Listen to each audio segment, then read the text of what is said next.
كما كمرت مهرتك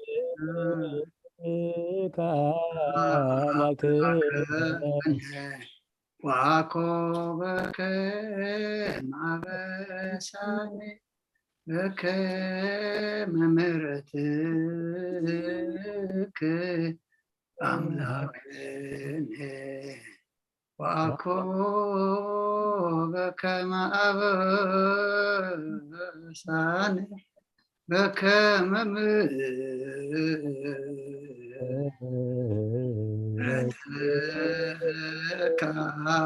أملاكني وعقوبك مع بساني وقويتا بقعات ورنا مسقانا غمزيلنا غنسلب سميات تنبر ربنا سمكا يقدس من قصرات امتا فاركا امتا بسمايكم دمام دريكم نعلة انجرانا لما هبنا نحن نزودلنا بدلهم كم لحدقنا له بدلنا نعبسانا ندقلنا وكفادقنا نمبر فتنا يتتونا من قصن حيلن كبرن نزل عالمنا كايما امين عزت يا مريم بناي قدس كبريا ملاك سلامتا سلام لكم حلنا غدنقلي غيب سقاكم دنقلي خادي جابير صواب قويتا سلام سلام لك لغون نسخك عن السبرغتي غيب ركرتكم برغم تسك جابير مساقي يوفست الدسولك أتيتنا سريلنا نفت ودغي يسكر سس من تانا محرات لمن لنا أمين نين الصحة صلوات وقويتا أبزا معات زيئة وكل ميخاب تقباركم بغال حسابكم بكل واسطنا زحطنا أيو إصغار حرعون مبكر سبن سلزخوانكا من تتقل السمكا الكات عرقنا نخدقلنا وأملاك بسلام كنحدث سلامات ليتابنا أبزانا يدك أسك زينا خب كل چنكات ناس حقبرنا كاب كل خفاتن كاب كل فتنا سلام كخلونا خانا سلام الأكال أخرنا سجام برراين تمفكر سبزخونا حد ودخا ويتانان أملاقنا مدخلنا يسكر ساس وتبون مسؤول كبرن وداسين قرمام زلكا معرخة من زخونا وهاويوات منفس قدسين سجانا جباك حج نزل على من أمين رحل نفسه كيف ساعة زل سكلات وقويتا محرنا محرت كامنا بزحلنا وعم نفسه كيف ساعة تنجزينا بسماين نمدرين بخبرة سجل الكاكروساس ومن عملخنا وعلنا ويت عقسم بزخ مرتين سنيات ملاخان روحن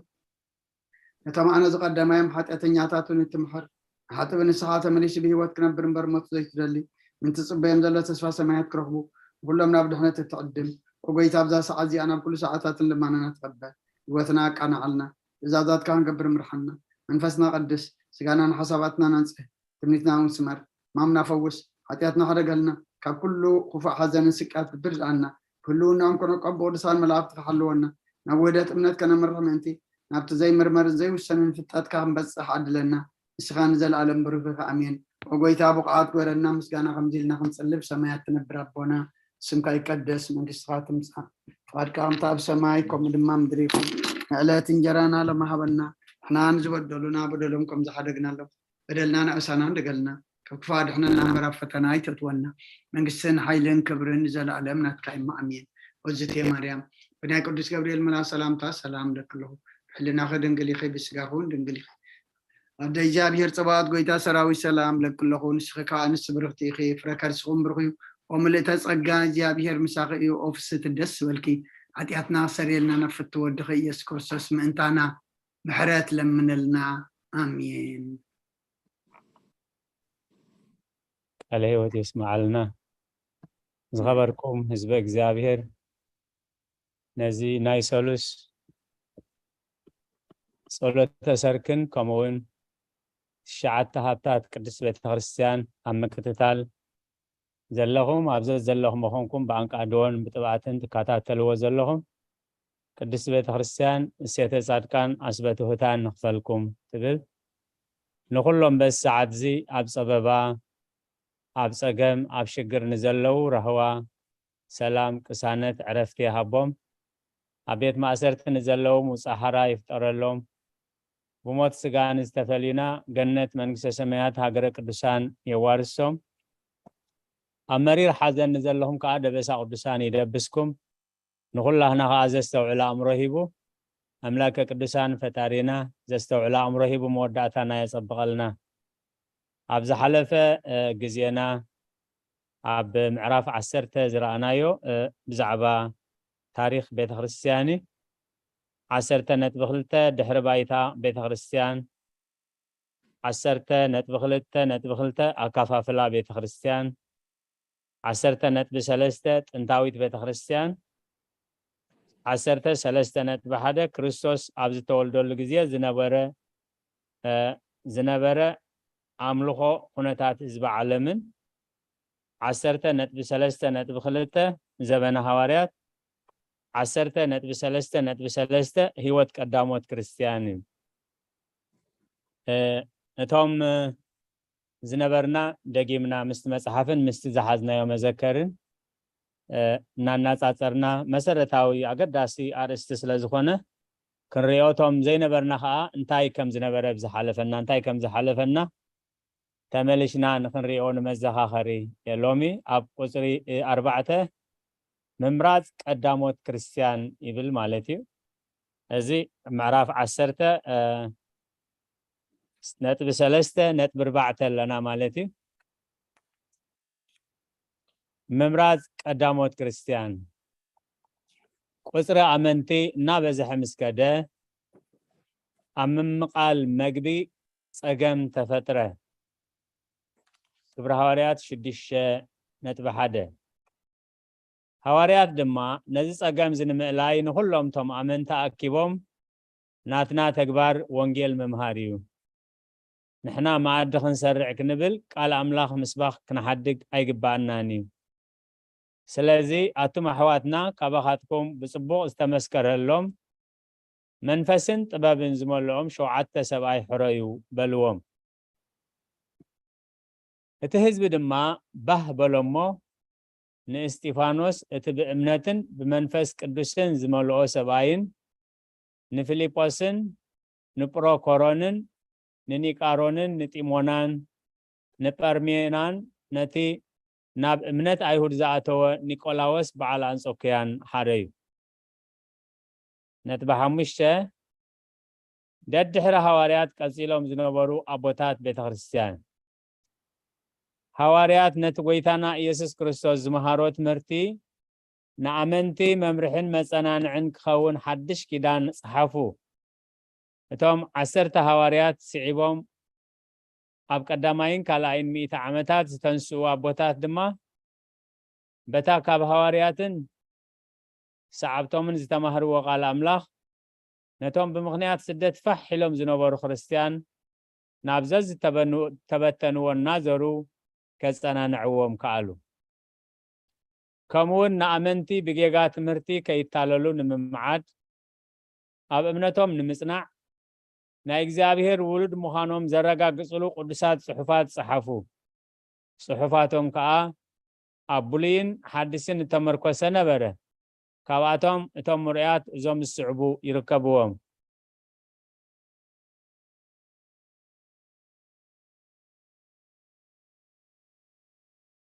ነግሬታ ናይ ሮማ ኤጲስቆጶስ ቀሌምንጦስ ካብ 33 ክሳብ 100 ዓመተ ምህረት ዝነበረ ቀሌምንጦስ ኣብ ሮማ ተወልደ መንፈሳዊ ትምህርቲ ምስ ፈጸመ ንሃዋርያ ጴጥሮስ ተኪኡ መራሒ ቤተ ክርስቲያን ሮማ ኮነ ቀሌምንጦስ ኣብ ሮማን ከባቢያን ብትግሃት ወንጌል መሃረ ንብዙሓት ድማ ናብ እምነት ክርስቶስ መለሰ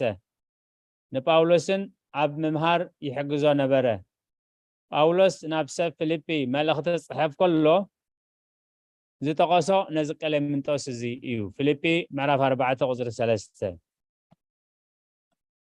ኣብቶም ቆሮንቶስ ዝነበሩ ምእመናን ዝተላዕለ ህውከት ቀዳማይ ቆሮንቶስ ምዕራፍ 1 ቁፅሪ 10 ክሳብ 17 ሃዋርያ ጳውሎስ ብምኽርን ብተግሳጽን ኣዝሒልዎ ነበረ ከም ብሓድሽ ብግዜ ቀሌምንጦስ ድማ እቲ ህውከት ብኽፉእ መንፈስ ቅኒ ብውሕዳት ሰባት ተላዒሉ ነበረ ቀሌምንጦስ ነዚ ዝሕዝን ዜና ምስ ሰምዐ ከምኡ ዝበለ ሕማቕ ተግባር ክሓድጉን ኣብ ማእከሎም ሰላም ንኽሰፍን መምዓዲ ዝኸውን ኣብ ጥቕሲ ቡልያትን ሓዲሳትን ዝተመርኮሰ ክልተ መልእኽቲ ብ96 ዓመተ ምህረት ፀሓፈ ቀሌምንጦስ ኣብታ ቀዳመይቲ መልእኽቱ ብዛዕባ ጴጥሮስ ኣብ ሮማ ምቕማጡን ጳውሎስ ናብ ስፔን ብዛዕባ ዝገበሮ ጉዕዞን ኔሮን ብዘላዕ ዓሎ ስደት ጴጥሮስን ጳውሎስን ምስ ብዙሓት ክርስቲያናት ብሰማዕትነት ከም ዝዓረፉ ገሊጹ ኣሎ ትሕዝቶ እታ መልእኽቲ ድማ ትሕዝቶ እታ ካልኣይቲ መልእኽቲ ድማ ምእመናን ንስሓ ኣትዮም ብምሉእ ልቦም ንእግዚኣብሔር ከገልግሉ ቅዱስ ናብራ ክነብሩን ትንሣኤ ሙታት ከም ዘሎ ከኣምኑን ክቕበሉን ዝገልጽ ስብከት እዩ ቀሌምንጦስ ካብ ውሽጢ መልእኽታት ጳውሎስ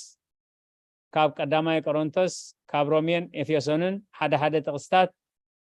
ኣብ ጽሑፉ ኣትዩ ኣሎ ናይዘን ኣብ ላዕሊ ዝተጠቕሳ ክልተ መልእኽታት ትሕዝቶ ጠቓሚነት ብምርዳእ ምስ መጻሕፍቲ ሓድሽ ኪዳን ኣመዓራርዮም ዝተቐበልወን ኣለዉ እቲ ኣብቲ 81 ዝተባህለ ጸብጻብ ቁጽሪ መጻሕፍቲ ተነጺሩ ኣሎ እዚ ኣብቲ 81 ዝተባህለ ጸብጻብ ቁጽሪ መጻሕፍቲ ተነጺሩ ኣሎ ካልኦት ግና ምስ መጻሕፍቲ ኣዋልድ ይቆጽርዎን ቀሌምንጦስ ከዓ ንብዙሓት ካብ ዓሌት ኣሕዛብ ናብ እምነት ክርስትና ብምምላሱ ብትእዛዝ ንጉስ ይራይኣኖስ ትራጃኣን ኣብ ስደት ከርተት በለ ብድሕሪዚ ኣብ ክሳዱ መልህቕ ተኣሲርዎ ኣብ ጸሊም ባሕሪ ተደርቢዩ ብሰማዕትነት ዓረፈ ካልኣይ ናይ አንጾኪያ ኤጲስቆጶስ ቅዱስ አግናጢዮስ ካብ 35 ክሳብ 110 ዓመተ ምህረት ዝነበረ ቅዱስ አግናጢዮስ ካብ ሐዋርያ ጴጥሮስን ካብ ኤውሪዲሶን ቀጺሉ ሳልሳይ ናይ አንጾኪያ ኤጲስቆጶስ ኮነ ንሱ ናይ ዮሐንስ ወንጌላዊ ተኸታሊ ነበረ እዚ ሰብ እዚ እቲ ኣብ ማቴዎስ 18 ቁጽሪ 1 ክሳብ 5 ሐዋርያት ንጎይታና ኢየሱስ ክርስቶስ ኣብ መንግስተ ሰማያት ካብ ኩሉ ዝበልጽ መን እዩ ኢሎም ክሓትዎ ከለዉ ጎይታ ከዓ ብዛዕባ ትሕትና መረዳእታ ንምሃብ ሓደ ሕፃን ፀዊዑ ኣብ ማእከሎም ደው ኣቢሉ ብሓቂ ብለኩም ኣለኹ እቲ ከምዚ ሕፃን እዚ ርእሱ ዘዋርድ ንሱ እዩ ኣብ መንግስተ ሰማያት ካብ ኩሉ ዝዓቢሉ ኣብ ማእከሎም ዘቆሞ ሕፃን አግናጢዮስ ነበረ ገለ ሊቃውንቲ ንአግናጢዮስ ንእግዚኣብሔር ኣብ ኩሉ ሰብነቱ ዝለበሰ ዝብል ቅጽል ይህብዎ አግናጢዮስ ሰማዕትነት ንምቕባል ካብ ሶርያ ናብ ሮማ ብናይ ትራጃን ወተሃደራት ተኣሲሩ ክኸይድ ከሎ ኣዝሚር ኣብ ትበሃል ከተማ ወርሐ በቲ ግዜቲ ክሳዕ ሮማ ዝበጽሕ ኣብ ዝነበሮ ትርፊ ግዜ 7 መልእኽቲ ጸሓፈ አግናጢዮስ ኣብ እምነት ክርስትና ብምጽንዑን ንምእመናን ከዓ ኣብ እምነቶም ምእንቲ ክጸንዑ ብምምሃሩን ብዘበን መንግስቲ ትራይኣኖስ ኣብ ልዕሊ ክርስቲያን ብዝተላዕለ ስደት ብ110 ዓመተ ምህረት ናብ ሮማ ተወሲዱ ኮሎሴየም ኣብ ዝተባህለ ቦታ ማለት ቦታ ቲያትር ተዋስኦ ኣብ ቅድሚ ነቲ ምርኢት ብወኻዕታ ዝምልክቶ ዝነበረ ህዝቢ ሮማ ናብ ኣናብስቲ ተደርቢው ብሰማዕትነት ዓረፈ አግናጢዮስ ተታሕዘ ኣብ አንጾኪያ ወንጌል እናመሃረ ከሎ እዩ ምእመናን አንጾኪያ ንአግናጢዮስ ክመሉ ደጋጊሞም ለሚኖሞ ነበሩ አግናጢዮስ ግና ማርያም አበይ አይዳ ተሰለ ስለዝመረጸ ነቶም ዝለመንዎ ምእመናን ከምዚ ኢሉ መለሰሎም አቱም ደቀይ ሕደጉ ልበይ ኣይትስበሩኒ ኣነ ከም ንጹህ መባእ ንፈጣሪየይ መስዋዕቲ ንክኸውን እየ ዝኸይድ ዘለኹ በሎም ከምቲ ኣብ ላዕሊ ዝተገልጸ ድማ ኣብቲ ናይ ቲያትር ወይ ተዋስኦ ዝረኣየሉ ቦታ ንዝነበሩ ናብ ኣናብስቲ ተደርበየ ነቲ ምእንትኡ ዝመተ ክርስቶስ ከዓ ናይ መወዳእታ ተኣማንነቱ ገለጸ በዚ ከዓ ምጥው ለኣንበሳ ንኣንበሳ ዝተዋህበ ዝብል ቅጽል ተዋህቦ ሳልሳይ ናይ አዝሚር ኤጲስቆጶስ ቅዱስ ፖሊካርፕ ካብ 69 ክሳብ 155 ዓመተ ምህረት ዝነበረ ፖሊካርፕ ኣብ ውሽጢ ከተማ ሰሚርና ሕጂ ብአዝሚር እትፍለጥ ኣብ ምዕራብ ቱርኪ ትርከብ ከተማን ወደብን ብ69 ዓመተ ምህረት ተወልደ ንሱ ናይቲ ካብ ሐዋርያት ብህይወት ተሪፉ ዝነበረ ዮሐንስ ወንጌላዊ ወደ መዝሙር ነበረ ብመምህሩ ብዮሐንስ ናይ እዝሚር ኤጲስቆጶስ ኮይኑ ተሸይሙ ከሎ ነቶም ክርስቲያን ንምጽናዕን ካብ ትምህርቲ ስሕተት ምእንቲ ክርሕቁን ብዙሕ መልእኽታት ጸሓፈ ፖሊካርፕ ከም አግናጢዮስ ፈታዊኡ ናይ ምእመናን ስነ ምግባር ወይ ሞራል እሩም ምእንቲ ክኸውን እቶም ኣመንቲ ነቶም ጽጉማት ምጽዋት ክህቡ ከም ዘለዎም ነቶም ነቲ ሃገር ከመሓድሩ ቤተ ክርስቲያን ክትጽልየሎም ከም ዝግባእን ብዛዕባ ክርስቶስ ንደቂ ሰብ ካብ ሓጢኣት ንምድሓን ናብዛ ዓለም ዝመጽኡ ካብ ቅድስት ድንግል ማርያም ምውላድን ወዘተ አብሪሁ ጸሓፈ ኣብዛ መልእኽቲ እዚኣ ድማ መልእኽታት ጳውሎስን ካብ መልእኽታት ቀሌምንጦስ ናይ ሮማን ብዙሕ ጥቕስታት ኣእትዩ ኣሎ ፖሊካርፕ ብዘበን መንግስቲ አንዶፒዩ ብ155 ዓመተ ምህረት ተታሒዙ ንክርስቶስ ክኽሕዶ ተሓተ ንሱ ክምልስ ከሎ ነቲ 86 ዓመት ሙሉእ ከገልግሎ ከለኹ ዘይበደለንን ዝፈተወንን ኣምላኸይ ኣይክሕድን እየ ብምባል ኣብ እምነቱ ስለ ዝጸንዐ ኣብቲ ኣብ ኣዝሚር ዝነበረ መጻወቲ ቦታ ማለት ስታዲዮም ህዝቢ ኣብ ዝተኣከበሉ ግዜ ኣብ ቅድሚ ህዝቢ ብሓው ነዲዱ ብሰማዕትነት ሓለፈ ቁጽሪ 4 ዘመነ ሰማዕታት ብዛዕባ ዘመነ ሰማዕታት ዝተፈላለየ ጸሓሕፋ ኣሎ ገለ ጸሓፍቲ ካብ 70 ዓመተ ምህረት ክሳብ 160 ዘሎ ግዜ ድሕሪ ዘመነ ሐዋርያት ማለት ይብሉ ገሊኦም እዚ ናይ መሰጋገሪ ዘመን ኮይኑ ካብ 161 ክሳብ 312 ዓመት ዘሎ ድማ ዘመነ ሰማዕታት ወይ ዘመነ ስደት እዩ ዝበሃል ዝብሉ ሊቃውንት ኣለው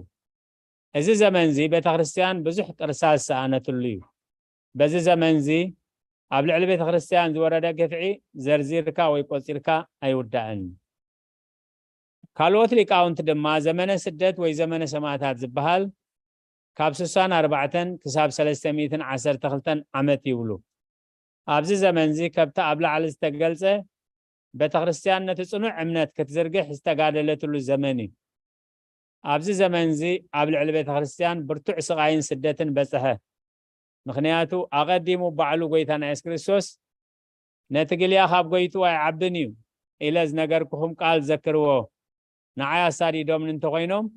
ንዓኻትኩምን ከሳድድኹም እዮም ዮሐንስ 15:20 ማቴዎስ 5:11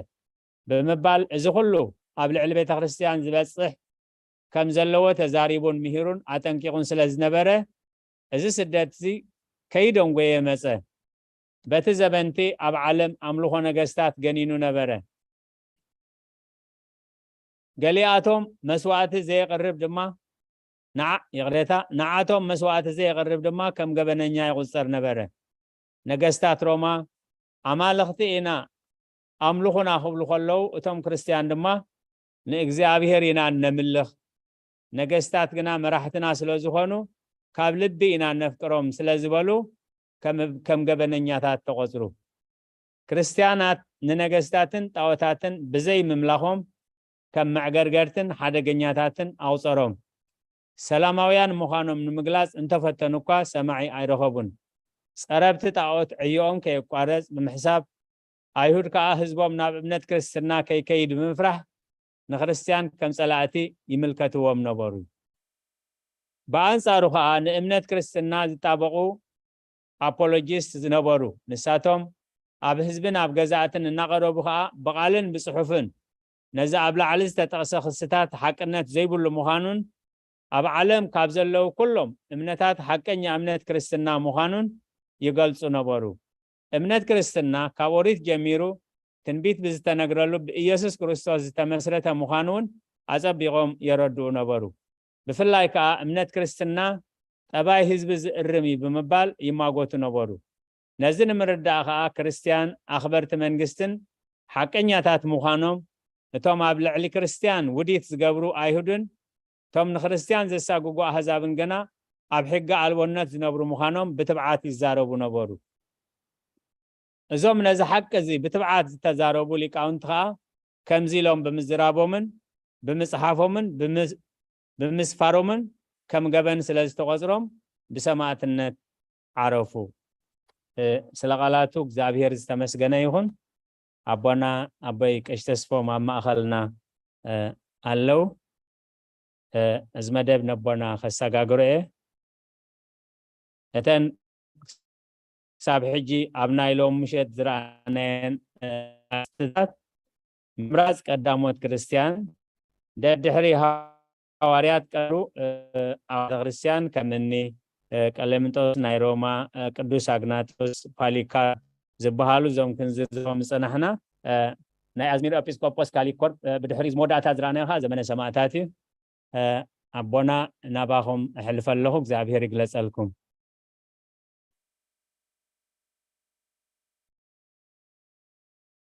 ميتيهم زلهم ما بغيش يصفون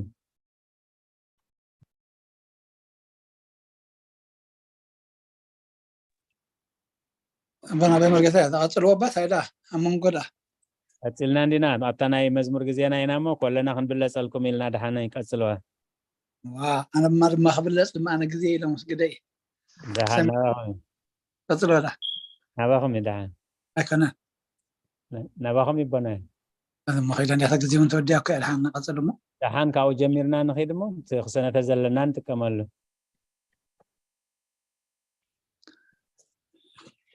راي بل فعلكم تخينسي هذا كتاب يدون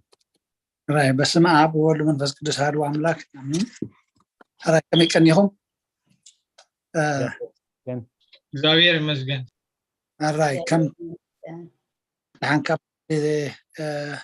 دو أبيلنا يزلنا كاب زمن سدت كغسل ما توي ما لاقى بخواننا تزمن سماعات زبل بيت كريستيان بزح مكراز حلفت له بزحات أبوتات قال انسسا قال بحوي قال دمان أراويتات زتوهبلو زمن كم زنبرة ما أنصارو كن بيت كريستيان كا أبت دمهم أبت مسوعاتهم بتدخامهم بزح زتطعت له كم زنبرة يبلنا قادا تناي دقة تصابو أن بيت كريستيان يحيي لا خم زين برا قادا تحيلو موت تعبني رات زخاف أجن ناي بيت كريستيان كوشت أزمة تصابو أتاتيو حدا جنيان زفرسان يمزبل ثم بطات ناي بحق خاصيو تناي وشت خا أزي حدا جنيان بدق أزمة سجن طلع خامن مهانس لا تفلت كتقاومه ويكتكالا خلو يكاليون حانتي أبتاناي قدوس أغناطيوس ناخوس خلا زدل انت يلا كابتن صحافن دبدابيتات ريخم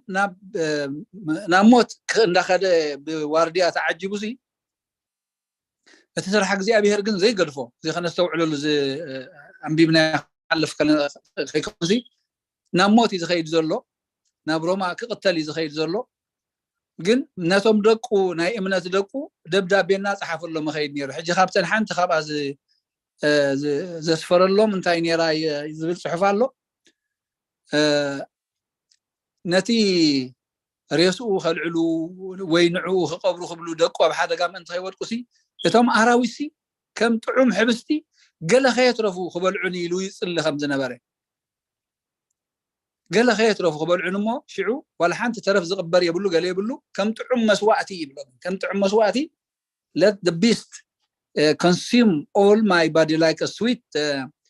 sacrifice يبلو مو نتم دقو شعو كي شغلو ديك قبرنا يبونا انت خيبلو كم زيز بلي امنيرم نتمكراسي كم عبيه يا بنبر كم مكرايري وان يمنيرم ناموت اندخد لوم زنفتفت امنته زخحد بنبر أقولت زغصل يبلان لومي زي كنستوعل زلنا مالتي خنبو خلنا نزي تاريخ زي كم تاريخ سئلنا يا خي نحلف مالتي بنأمنت سنتا ندحنتنا مالتي نلبسنا رأيوا تاخ نكفل كم زلنا اتن نبسو زفتوا زد حنا خطفا ايو تن نبسو زطفا دما كدحنا ايو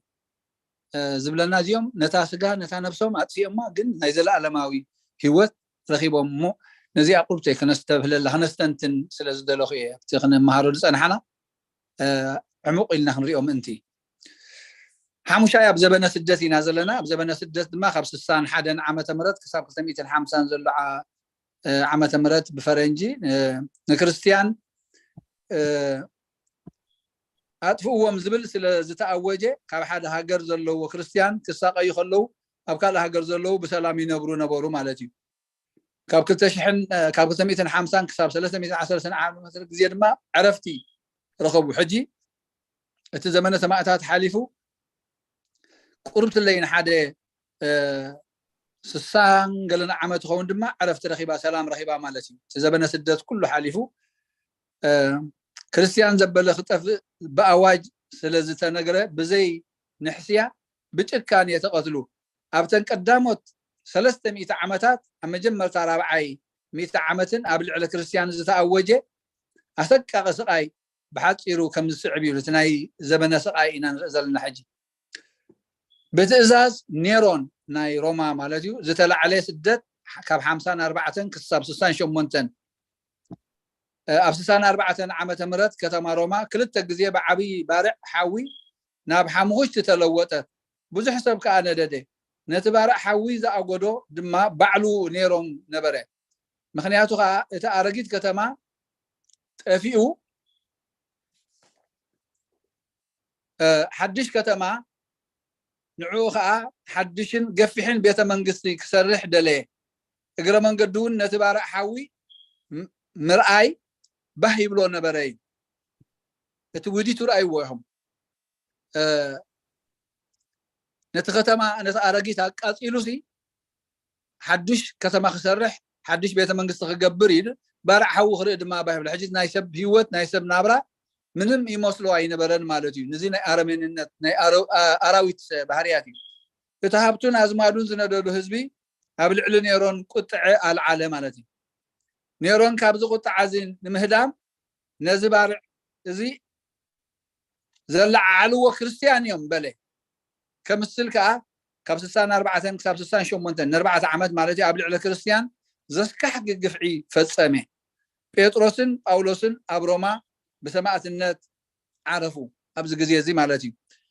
ንገሊኦም ክርስቲያን ብቆርበት ከብቲ እና ጠቅለሉ ነኽላባት ዘርበይሎም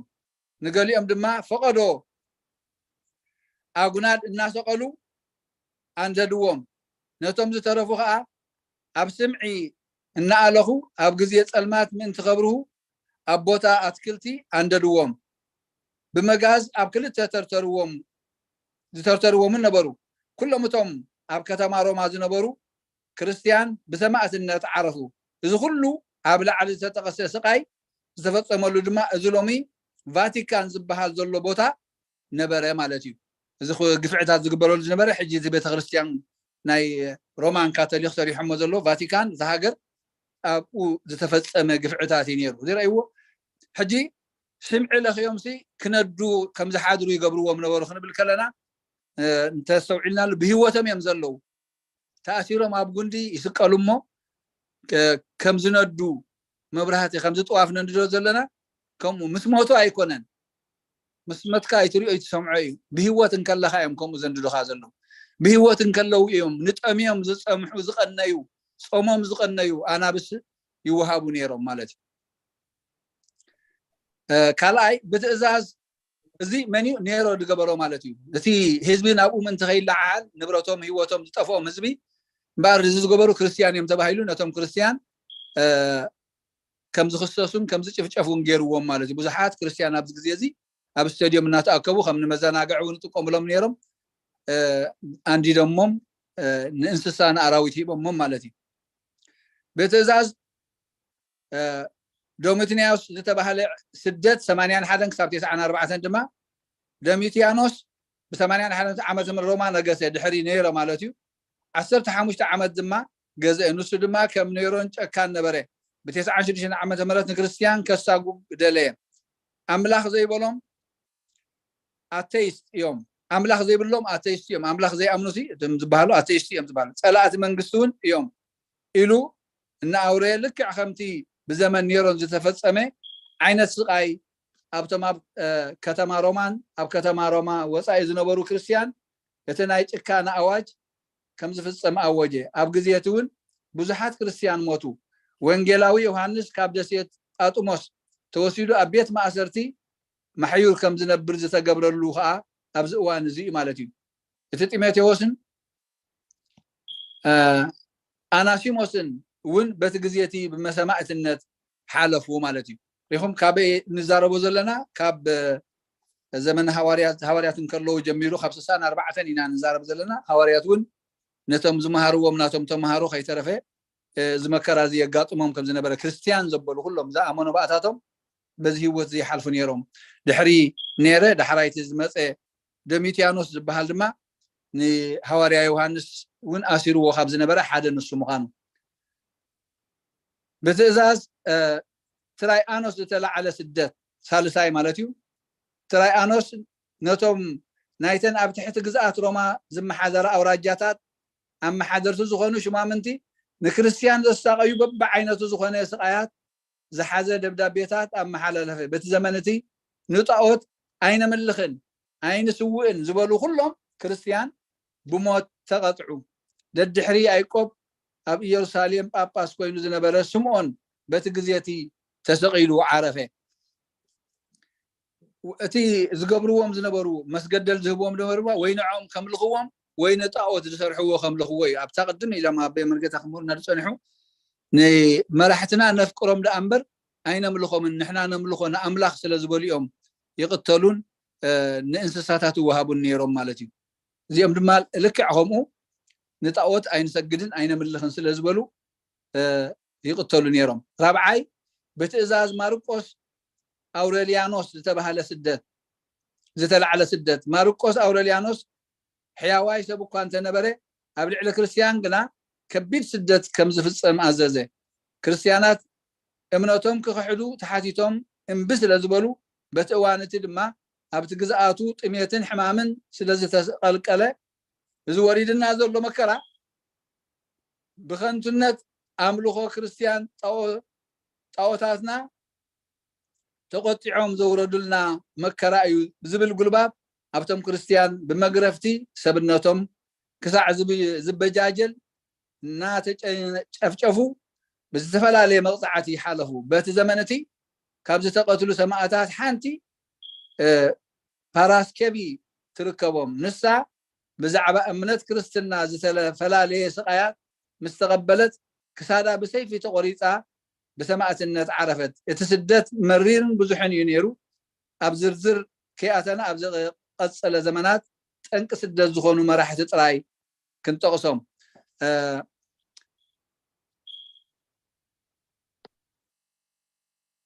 ما كان بحسب لنا خذكره خلخو مالتيو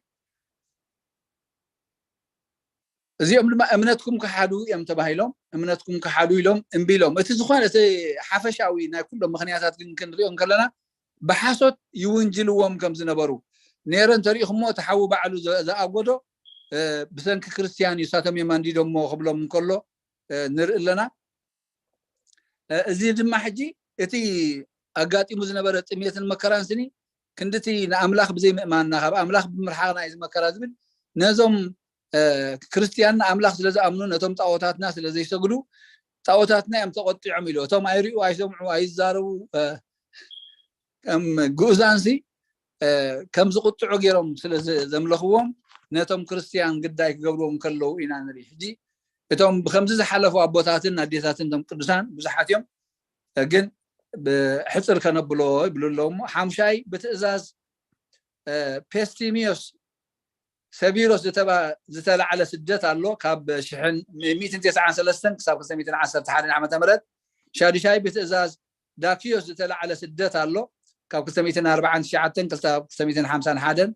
شاوعي بتأزاز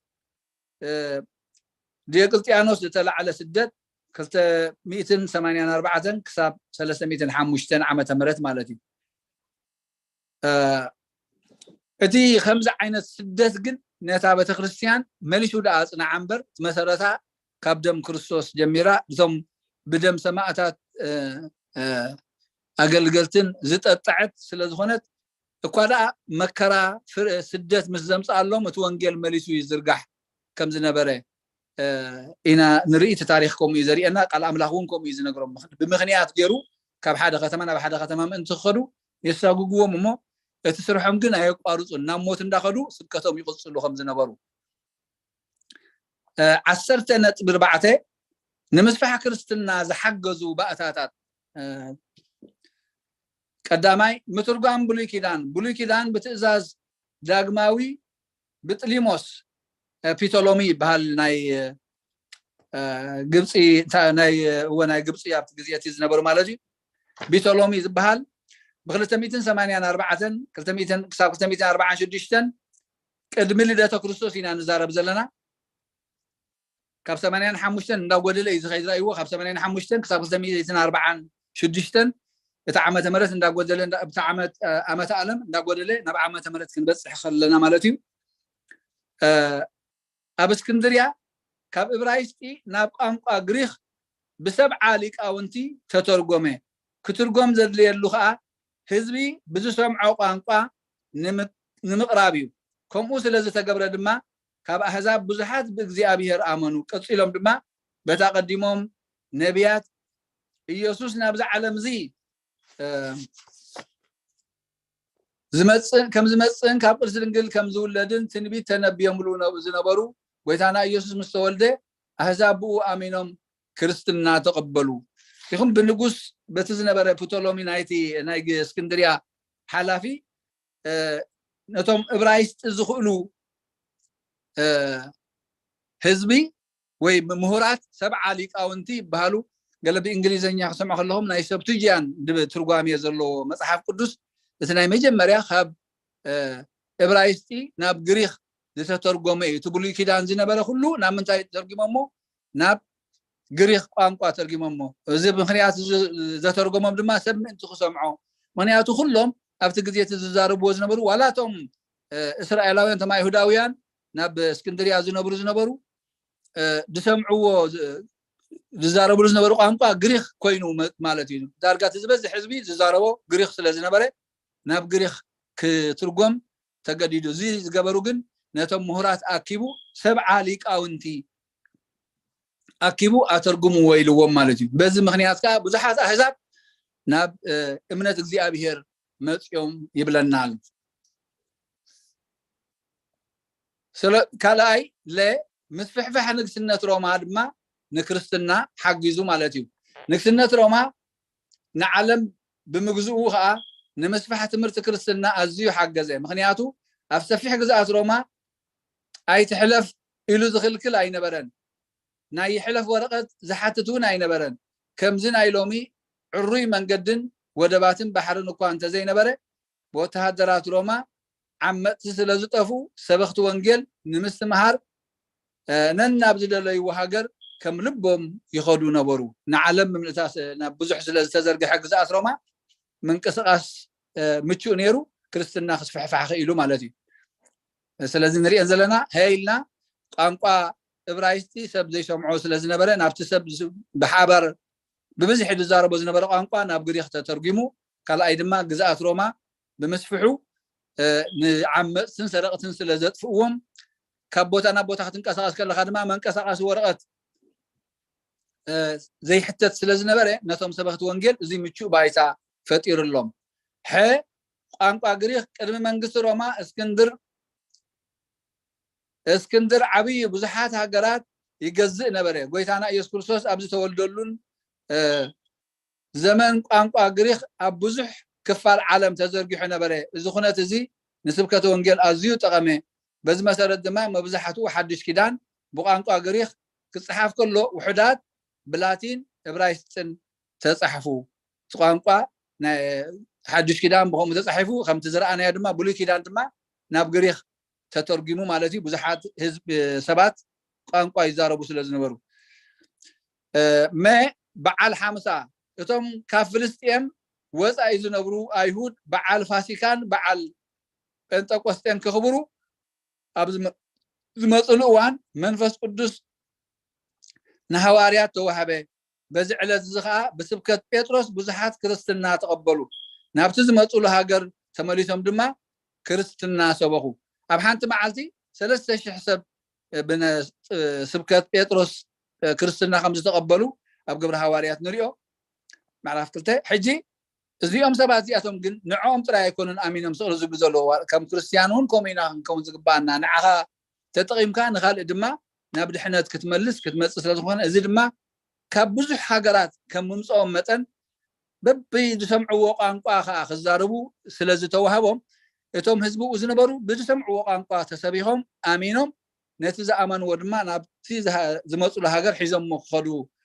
كم زخدو موزين وانجيل مزرغح نكرستنا مزرغح حجاز خمس نبره سي اولوس ناب صبروما ابز صحافو ملختو معرف حاده فقد 20 كتاب 30 كلتن كم زغلطو بت زمن زنبرو حزبي بسنا مغبار ازيو تبلاشي نبره ابت زمنتي باروتن انستن سبعو مسلم تغفيفهم اب كبير سقاي نبرو بت حزبي عالم غزو حاتيات كوينو زنبرلو زمن سعبت كريستوس بكريستوس تطمقه غريخ يكون ايهود شوا يكون باريا سبعا يكون سبيتي كله بكريستوس حاده يو زبل اب غلاطيا معرف 3 فقد 28 إلهم وانجيل سلازو سبخو يتهزب امنات كريستنا تقبله منياتو نتوم اب تحت بارنا زنبرو ناصا زوص نتوم بمعرزي رأي زنبرا دك انستيو معرنت اغزيابير ذهب معرنت سلاز اوج ازي نكريستنا نقبلوه حقا زنيرو مالتي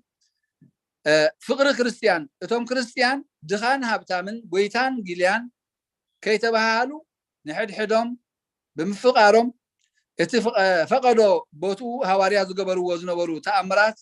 أمره حزبي سل زمارخه حزبي كريستنا تقبله متحلل عينيرو ككم زدليوم كابتناي حبرت يمغبو خمس نبرو تغزيات بفلاي ابتناي هواريا زمن اذا فقري نمس هواريا زنبره جن نابتهم دقمون تمحلاليفو بتي بهواريا زغبر زنبره تأمراتات ان رايو بزحات كريستيان قبلوا جميرهم مالتي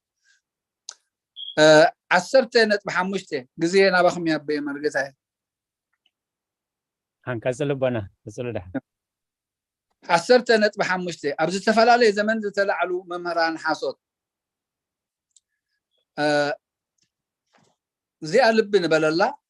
انتينا نرئ زلنا كحدتاتنا نرئ زلنا مالتي ابز تفلالي اوان ناي حاسوت تمرتي وي جيجا تمرتي زلعلو مالتي قداماي احوات حاسوت حساويان بيتس بلوم نزيهم اتم لاي مجمرتا كاب تمرت وانجيل ززنبلو احوات حاسوت يبهالو زياتهم كوغن ايهود نبرو كريستنا تقبلهم مستطمقو تمليسهم ناب امنت ايهود ززنبليهم نستاتهم كاب عليتا حساب ناب كريستنا نزاتو امنت ايهودن لماد ربناتن حلون نابلو يجددوهم نبرو نباولوس ون كمهر كلو ازيوم هاوي خمو نبرو انت هنا ب50 عامه مرت ابو يرساليم زتغبره اخيبا بغبا حواريات نتي غغوي تمرتهم غبو ملسي توهبو اب غبر حواريات معرف 15 خمنريو انت ايوتي زي اخندريا صبقتيا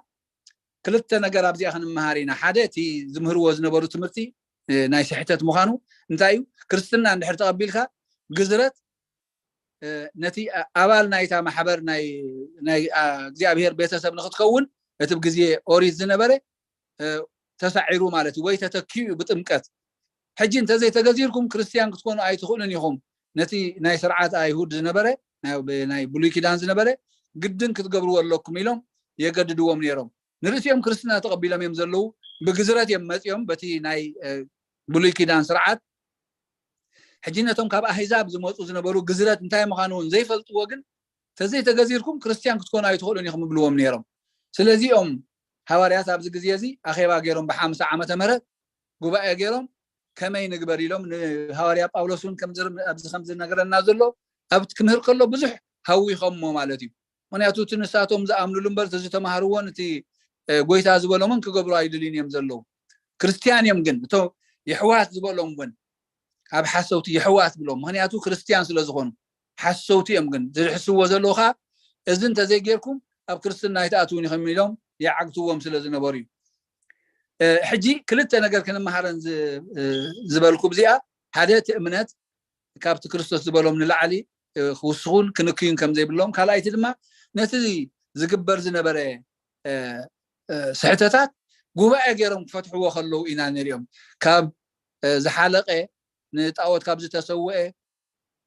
كاب زموت داخل حق الله منبر بزعبا جزرتن زي جزرتن كم زي تأكم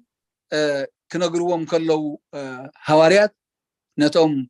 كاب أحزاب ناب كريستنا زمو نري تاجبا بفتات حم بعرب بتغرسيانا بجوا أجركا مخيركا قال أملاخ انتايبل سلازي نعنان نمنفس قدس ترأينا هايلهم نبينهم زي كونس بس منفس قدس مخروه بمخر منفس قدس زوستنوه مخانو خاني أبقى نريو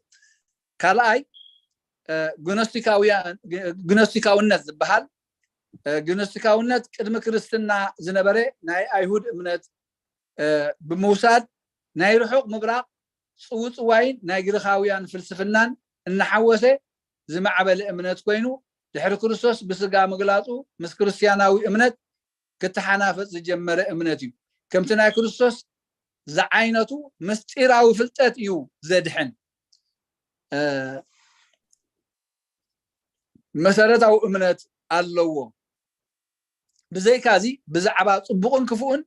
زنبرم امنت كال انصار مصحف قدوس زخيد نبره بتناتهم امنت اتي صادق زخونه املاح نزي بكرس برخصت زمل عالم كفطر ايكلنيو عالم جوز عالم مالتينا نزارب زلنا حجي ببهريو برخصت زمل ايو سلازي املاح دقو زخونو كالوت حيلتات فطره ازم مولد كا نزع عالم فطيرما حدا كابزم مولد كا يتمستراوي فلطاتو ككافلنا كاب سماي زورده كريستوس يو يبلو تنسحتت لب نبلن هلو نخون اب فلطات يم زمركوسو زيهم اتم جنوستيكاويان نبلهم جنوستيكس نبلهم افلطات يم زمركوسو تي فلطات لما مستراو فلطاتي نخلو زي كونس نوحدات زغلص مستراو فلطاتي سلازي املاح فصوميو كابو حماق زبحال يلن ايتفطرن سلازي زب عالمنا زلو حماق نجر كاب املاح كخون ايكلني كوالا عالمنا بمنغيرو فطيرو وايم زبلنا زلو زياتهم دقو زخنو خالوت حيلتات فطيرو انتي كغبرم انتي حدا درجه خاو اخر حقوموني ساتهم شعو قدلت كلهم يخيلوا املاح كن قدلت يبلون فصوم سلازخونه ريخم كمي تبالاشوهم زلات نحنا زغبرنا دق سبات زاتنايو بالشونا خندزريو ناملاح هو فصوميو بفلطت ناملاح بمفلاتنا اينا خا ندحن املاح فليتنا انتسعمنايو اينا خا ندحن ግን ምስጢራው ዝኾነ ፍልጠት አሎ ዘድሕነና ዝብሉ ሓደ ካብቶም ውልዳቱ ደቁ ከዓ ነዚ ምስጢራው ፍልጠት ክገልጸልና ኢሉ ዝመፀ ከካፈለና ካብ ሰማይ ዝወረደ መን እዩ ኢየሱስ ክርስቶስ እዩ ስለዚህ ካልኦቱን ውልድ ከም ዘለዎ እዩ ዝምህር ዝስሕተት እዚ የትምህርት እዚ ምስ ክርስትና ተሓናፊፁ ከዓ ይኸይድ ነይሩ ምክንያቱ ተማሳሳለ ያለዎ ክርስቶስ ወደ አምላክ ምኻኑ ምናልባት አይነጽሩውን እዮም ግን ካብ አምላክና አይኮነን እዮም ዝብሉ ዘለው ምክንያቱ ካብ አምላክ ዝተሓተ እዩ ድሕሪኡ ዘሎ እሶም አምላክ ብዝፈጠሮም ዝፈጠርዎ ዓለም ብልሽውትን ተኾነት ደሓኒ ዝብል ትምህርቲ እዮም ዝምህሩ ዘለው ክፋልና እምነቶም ከዓ በዚ ክርስቶስ ዝገለጾ ምስጢራዊ ፍልጠት ዘይተጻሐፈ በአፍ ጥራይ ካብ ክርስቶስ ዝተቀበልዎ ዝቆመ ምዃኑ ይገልጹ ሕያዋይን ክፉን ዝኾነ ክልተ ዓበይቲ አማልኽቲ አለው ይብሉ ሕያዋይን ክፉን አምላኽ አማልኽቲ ከም ዘለው ይብሉ ኩሉ ሕያውነትን ቅንዕናን ካብቲ ሕያዋይ አምላኽ ዝመጽእ ክኸውን ከሎ ኩሉ ክፉእ ነገር ድማ ካብቲ ክፉእ አምላኽ ይመጽእ ይብሉ ብዘይዚኣቶም ድማ ካብቶም ዓበይቲ አማልኽቲ ካልኦት ንኣሽቱ ሕያወትን ክፉኣትን አማልኽቲ ተረኽቡ ኢሎም ይኣምኑ ይምህሩ ነበሩ ናይ ግኖስቲክስ ስሑት ትምህርቲ ብዙሕ ካብ ምዃኑ ዝተለዓለ ኣብ ሓደ ኣርእስቲ كطرنفو أشجاري ببعينته بزح سلازخونه جن أتي بحافشوا كفو أملاخن حياواي وطعي أملاخن كم زليلهم كلتا أمالختي أمزا أمن زلو خابت مسارته ونترينا أو ميت اللوخ أو نقدفها مالتي قالي أمر ما قويتانا مستسقله سبنتو أمسك القديفو نابكال أملاخن نتلوت النابلو مهارو بابهالهم نتبت مرتبلوي كيدان ناي عالم فتاري أملاخ مخانو زتأمنه ناي اكزيابير فتاري النت كحادو ناي ولد ملكوت النت سقان موهاد مكرا مسكال مقبالو مماتون متنسون بمخحادهم كاب ماكل دقسب دما فصم مدحان زرخبو منفساو فلطت زلوم وحدات رأيهم يبو بعبيو نتنا أملاخنت كحدهم اللو جن كدحين زغيل كأماني وتفصم فلطت زلوه زبلو زبل أمناتين يروم مالتيو فصم فلطت زلوه سلازي يتي كم بقعوي أخول فلطت زي بالناس انت كوينا مالتيو تمحرت أملاخنا عنا أي ملكتنا يمزلو نتهم زفلطو فصم فلطت زلوهم ترى يمزل حنو بركالي خدحين هاي كيلني تنخل عالم دحنا إلو زمت قويتا بلاش غيرهم ملو مالتي بس مخنيات بيت كريستيان تقبروا منفساوي أقلقلوت كله هذا قنياتات كونوا كم تنقالي سيمون ساترونيلوس ماريون بالينتينو وزته قطرهم مسوزهم علوتي زيهم نبروي لكريستيانات نمتلال باسم حواريات تمتك حدث زحازو وانجيلاتن ملእኽትታትን እናጽሓፉ ዓደሉ ቅድስት ቤተክርስቲያን ካብ ናይ ትሕተት ጽሑፋት ንምፍላይ ነቲ ናይ ሐዋርያት ጽሑፋት ቅዱሳት መጽሐፍቲ ኢላ ሰመየቶ መጽሐፍቲ ሓድሽ ኪዳን ዝተጻሕፉ ኣብ ዝተፈላለየ ግዜን ሃገርን በሐዋርያትን በቶም ኣርድእትን እዮም بتتصحفوا العلماء خا نبيت كريستيان ممرحي كخونو يو مغنياتو بزمن حواريات كمزي لومي اب حاده تطرنيفو زلو اي تطرنفن نبره قدس بيت كريستيان كاب كالاي موداتا 100 عام جميرا كسع 500 عام اب زلو صحفات مرميرا كابتوتهم كحات زصحفو مصحفت فليا اذا حجي نطقملو زلنا مصحفتي حدش كيدان بلوي كيدانن تقبلت كمون قدس بيت كريستيان تقمت زخونو كم صلوت هايمانوتن مسير سلاسين زبلو انادالوت نتوم كريستيان زرغحت ابزي اتيس استوم حوات زي اتوم زوم كحات زيوم بزح صحفات نسنا حواريات زمساسل مساتهم النازرو كزرغحو سلازي ترخبو اتي حقنيان اتيس ناي صحتت صحفاتن مفلاي واصقام نبره نزي بتكريستيان دحراي كمعيو وسيدا كدا قننا بملكع زحلفه مصحف اذا مصحف قدس قنناو مصحف قدس ينبلو ابوتات شيعو نت صحف مرميروم ابتي هيوت ناي كريستيانن ناي بتكريستيانن ممزن غيروم ازي قدس صحفي تخكلي وزي دما تخكل ايكونن يلوم نايزوم كحرتي ناي كحدت مصحفتي فاليوم زوصلو حدا ملكعو مصحف قدس كم زلوم تطرنيف زلو اي نبرن اكيبهم طرنيفهم ذهبنا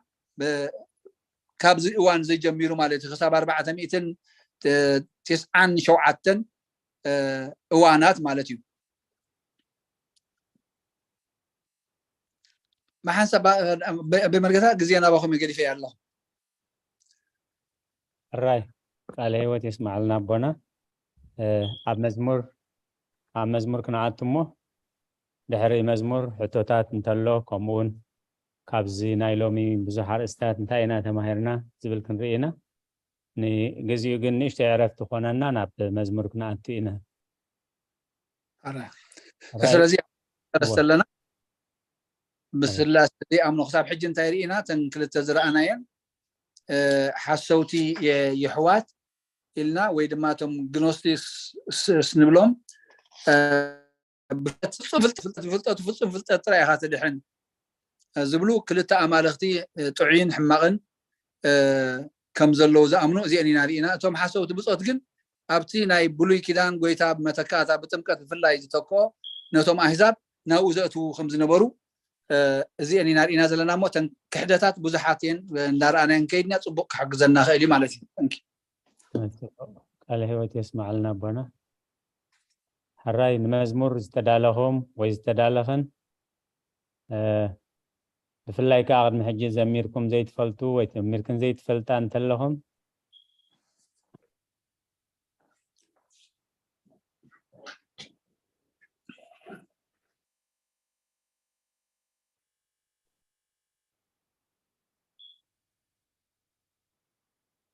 ሕራይ ግዜና ንጠቐመሉ ኣነ በሉኒ ሕራይ መዓዛ ቅዱሳን ሕራይ ኣቦናይ ቃል ህይወት ተስማዓልና ኩልኩም ኣቦታትና ስቂለ ፀናሕኩም መታን ቅድም ካልእ ሰብ ዕድል ከቢለ እሞ እግዚአብሔር ተመስገነ ይሁን ስለ ኩሉ ነገር ኣብሲስለይ ንጹህ ደም ኣውፂእኒ ካብ ፀላም ኣፍቂርኒ ዘለዓለም ይመስገን መድሃኒ ዓለም ትብል መዝሙር ብስም ኣቦን ወልድን መንፈስ ቅዱስን ሓደ ኣምላኽ ኣሜን ኣብሲስለይ ንጹህ ደም ኣውፂኡኒ ካብ ፀላም ኣፍቂርኒ ዘለዓለም ይመስገን መድሃኒ ዓለም ካብቲ ማዶ ምስጋር ሲኢነ ብሰንሰለት ሓጢአት ተኣሲረ ጭንቀይ ርኡ እቲ ዘይታኸስ ተገሊጹ ንብዓተይ ክሕብስ ኣብሲሱለይ ንጹህ ደም ኣውፂኡኒ ካብ ፀላም ኣፍቂርኒ ዘለዓለም ይመስገን መድሃኒ ዓለም ሓያል ከሎ ንድኻም መሪፁ ኣምላኽ ከለብ ስጋ ተገሊጹ ከድሕነኒ በጃብ ኮይኑ ብክንዳይ ህይወት ሂቡ ወሲድዋ ሞተይ ኣብሲሱለይ ንጹህ ደም ኣውፂኡኒ ካብ ፀላም ኣፍቂርኒ ዘለዓለም ይመስገን መድሃኒ ዓለም ምስ ድኻመይ ሓያል ይኻይልኒ ፍርሕ ሓያልዩ ኣበራቲዕኒ ከም ምሉእ ቆፂሩ ንጎደሎይ ተስፋ ሂቡ ኣጽኒዕዋ ነብሰይ ኣብሲሱለይ ንጹህ ደም ኣውፂኡኒ ካብ ፀላም ኣፍቂርኒ ዘለዓለም ይመስገን መድሃኒ ዓለም ፍቕሪ ፍሉይ ካብ ኩሉ ዝጥዕም ሸኽመይ ፀይሩ ኣምፂኡለይ ሰላም ሕቕ ፍዲኡ ከም ዝጥዑም ህፃን ፈትየ የለኹ ኣብ ትሕቲኡ ምዃን ኣብሲሱለይ ንጹህ ደም ኣውፂኡኒ ካብ ፀላም ኣፍቂርኒ ዘለዓለም ይመስገን መድሃኒ ዓለም ኣብሲሱለይ ንጹህ ደም ኣውፂኡኒ ካብ ፀላም ኣፍቂርኒ ዘለዓለም ይመስገን መድሃኒ ዓለም ክብርን ምስጋናን ንመድሃኒ ዓለም ይኹን ይቀኒለይ ኣቦና من زمار ملاختي اسمع لنا مع ذاك البشان حتنا قنيلنا طعم زيما امين امين بتعامي قنيلنا مأزينا بتعامي ክብሪ ንመድሃኒ ዓለም ይኹን ኣሜን كم سمعناها زمار ملاختي اسمع لنا حراي كم اب مزمورنا كل جزء منشي ناي مزمورن ات مزمور نعايلو منتايو بقلنا إنا نرئمو كل جزء أبزن زلوانا مشت جزينا بقبو خنتكملو أبتا مأتويت 4 حسابات اللوا أبسي سلي نصح دم أو سيرني كاب سلمات أفكرون نزل عالم يمسجن مدهاني عالم لازم تقدميتي أبسي سلي نصح دم تبل حنت تغسي أو سيرني كاب سلمات كلتا أفكروني نزل عالم يمسجن مدهاني عالم ها حنت تغسي نقبر اللامو سلازي تعمت غلاليت خابتا مزمور انتا تعملت نايتا مزمور ناتي منتا ناخبل نصح دم عمسكال زفسسلنا دومو بمفساس كاب سلمات زوصانا كاب سلمات نصات راي زي كونها نزل عالم زفكرنا زل عالم اورستي ሰማያዊ ርስት ንዝሃበና ኣምላኽ ኩሉ ግዜ ከነመስግኖ ከም ዝግባአና ኢና ንመሃራ ካብታ መዝሙር ሕራይ ኣፍሲሱለይ ንጹህ ደም ቅልጥፍ ኢልና ብዝተኻእለ መጠን ቅልጥፍ ኢልና ሓንቲ ጥቕሲ ኣብተን ሓሳባት ሓንቲ ጥቕሲ ከነቐምጥ ኢና ማለት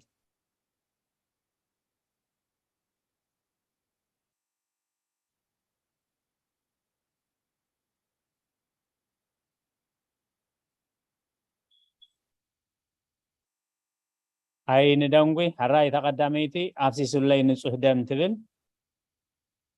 ቀዳማይ ጴጥሮስ ምዕራፍ 1 ቁጽሪ 18-19 ካብቲ ካብ ኣቦታትኩም ተቐበልኩሞ ከንቱ ንብረትኩም ከም ብደም ተኣበርን ርክሰትን ዘይብሉ ገንሸል ብኽቡር ደም ክርስቶስ እምበር ብጠፋእ ነገር ወይስ ብብሩር ብወርቂ ከም ዘይደሓንኩም ትፈልጡ ኢኹም ስለዚ ነዚ መዝሙር እዚ ቅዱስ ቤተክርስቲያን ካብ ንግሆ ጀሚራ ማለት እዩ ካብ ዘበና ሐዋርያት ጀሚራ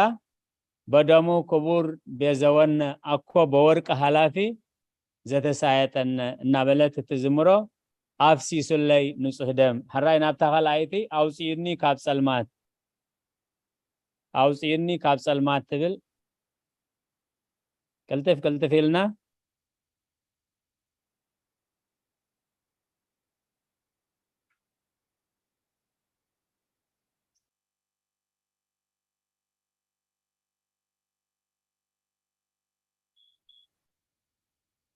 ሕራይ ኣውፅዩኒ ካብ ጸላም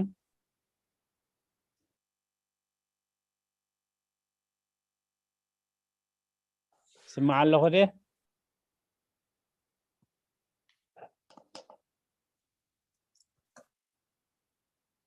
يهداو تري والله هم اليوم بمرقتا نبيت يهداو رأيكم على دي صبوا يهداو اي تلع لنا لمبر رأيني انت تلع له ده اوكي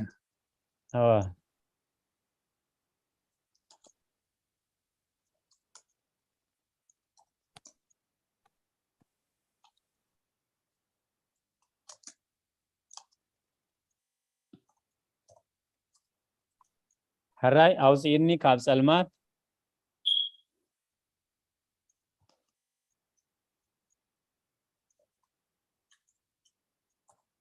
ሎሞት ዘለፎ ወለ ጽልመት ሳቀዮ እንዳበል የማቦታትና ኣብችዳን ፍርቅለይቲ ንግሆ ሰርክ ዝጽልይዎ ጸሎት እሞ ካብ ጸልማት ኣውፅዩኒ ዝብልሲ መወከሲና እንታይ እዩ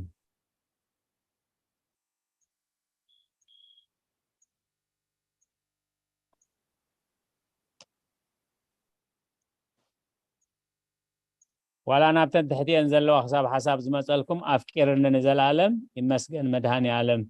نابنون كنحلف نخلينا مالت أبونا مرقيتا أبيت أوه أب كالا أي ساميئيل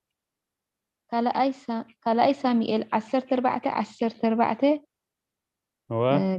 اسكغم ببا قد خنموت إنا أمو كمتي أم مدري زفسسة زي حفس ماي إنا أملاخ دما ننفسي أيوستان قناخة اتي التسوق كابو كيدربه أتبقو يحسب إيو እግዚአብሔር መስገን ብጣዕሚ ጽቡቕ መዓዛ ቅዱሳን ካልኣይ ሳሙኤል ምዕራፍ 14 ኩሉ ግዜ ክንርስዖ ዘይብልና ብዛዕባ ጸልማት ግን ኣብ ትንቢት ዝተገልጸ ምስ ምምጻእ ጎይታና ኢየሱስ ክርስቶስ ክብል ከሎ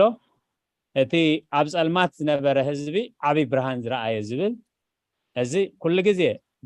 ምስቲ ስብከት ብርሃን ወንጌል ዝመጽእ ማለት እዩ ኣብ ብሉይ ኪዳን ብትንቢት ብተስፋ ዝተዋህበ ጎይታ ኢየሱስ ክርስቶስ ከዓ ኣገልግሎቱ በዚ ዝጀመረ ማለት እስከናዓን ንድለያስኪ ኣነ ድማ ኣድላህኒ ሃንቲ ኣቦይ መርጌታ ሓራይ መምህር ሳራ ቆሎሴስ 1 ቁጽሪ 13 ቆሎሴ 1 ቁጽሪ 13 እስክንብባ መምህር ንሱ ካብ ስልጣን ጸልማት ዘውፃና ናብታ መንግስቲ ፍቁር ወድውን ዘእተወና ብጣዕሚ ጽብቕቲ ንሱ ካብ ስልጣን ጸልማት ዘውፃና ናብ መንግስቲ ፍቁር ወድውን ኣእተወና ኣብኡ ምድሓን ማለት ሕድገት ሓጢያት ዘሎና ኢና ብጣዕሚ ጽቡቕ መምህር ሳራ ሓራይ ኣፍቂሩኒ ንዘለዓለም ኣፍቂሩኒ ንዘለዓለም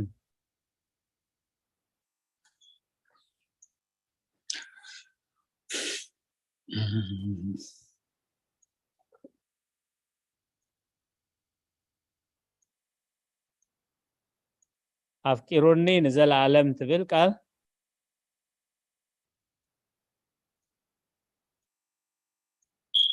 ዮሐንስ ወንጌል ቁርብ ቅልጥፍ ብል ኣለሁ ቁርብ ዝሕልኩምነት ግዜ ክንጥቀመሉ ኢለ ዮሐንስ ወንጌል ምዕራፍ 13 ቁፅሪ 1 ነቶም ዘፍቀሮም ኣብዛ ዓለም እዚኣ ዘለው ናቱ ክሳዕ መወዳእታ ኣፍቀሮም እዚታ ኣፍቂሩኒ ንዘለዓለም ትብል ኣብቲ መስቀል ትውዳእ ዘይኮነ ክሳዕ ዘለዓለም ቅድሚ በዓል ፋሲካ ካብዛ ዓለም እዚኣ ናብ ኣቡኡ ዝኸደላ ግዜ ከም ዝበፅሐ ፈሊጡ ነቶም ዘፍቀሮም ኣብዛ ዓለም እዚኣ ዘለው ናቱ ክሳዕ መወዳእታ ኣፍቀሮም ክሳዕ መወዳእታ ማለት ክሳብ ዘለዓለም እዩ ሕራይ ይመስገን መድሃኒ ዓለም ይመስገን መድሃኒ ዓለም ካበይ ይጅምርት ናይ መድሃኒ ዓለም ምስጋና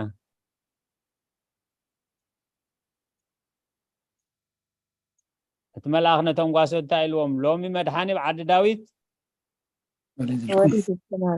ተወሊድልኩም ኣሎ ምስ በለት መልአኽ ቶም መልአኽትን ቶም ጓሶት ዝዝምርዎ ዝነበሩ እንታይ እዩ ክብሪ ንኣምላኽ ኣብ ላዕሊ ሰላም ከዓ ኣብ ምድሪ ኣብ መንጎቶም ስምረት ኣምላኽ ሉቃስ 2:14 ይመስገን መድሃኒ ዓለም ገና ብሕፃንነቱ ኣብ ቤተልሔም ብጨርቂ ከም ታራ ሕፃን ተጠቕሊሉ ከሎ እዩ ካብ ሰማያት ስብሃታት ናይ መላእኽቲ ይቕበል ነይሩ ካብ ሰብ ጥበብ ካብ ነገስታት ዓለም ዕጣን ከርበ ወርቂ ተቐቢሉ ካብቶም ሕፃናት ክቕበል እውን ኣይሕፈሮን እንስሳ እውን ከይተረፉ ወኣስተማወቅዎ እስትንፋስ ኣድጊ ወላህሚ ይብለና ሓራይ ስለ መዝሙሩ እግዚአብሔር ተመስገነ ይኹን ማእዛ ቅዱሳን ሓብትና ዝማሬ መላእኽቲ የስማዓልና ነቶም ሰማዕናውን ዝማሬ መላእኽቲ የስማዓልና ስለዚ መድረኽ ናብ ኣቦና ኣብ ቤቀሽ ተስፎም መልስ ኣለኹ ኣብዚ ዝተምሃርናዮ ዘለና ሕቶ ቅድሚ ምጅማሮም ኣብ በቀሽ ተስፎም ኣብዚ ዝሓለፍናዮ ሓቶ ንደሊ ሕቶ ተወሳኺ ሓበሬታ ንብሎ ክንቅፅል ኢና ክሳብ ሕቶ ዝመፅኻ ኣቦና ካብታ ጠጠም ኢሎማ ዘለው ክቐፅሉልና እየን ቅድሚያ ግን ሕቶ እንተልዩ ንጉባኤነት ግዜ ናይ ጉባኤ ካብዚ ናይ ሎሚ ትምህርቲ እንታይ ተማሂርና እንታይ ረቢሕና ዝብል እሳያት ኣርእስትና እቲ መጣውደ ምህረት ናብ ኣቦና ቀሽ ተስፎም ራበይ መርገታ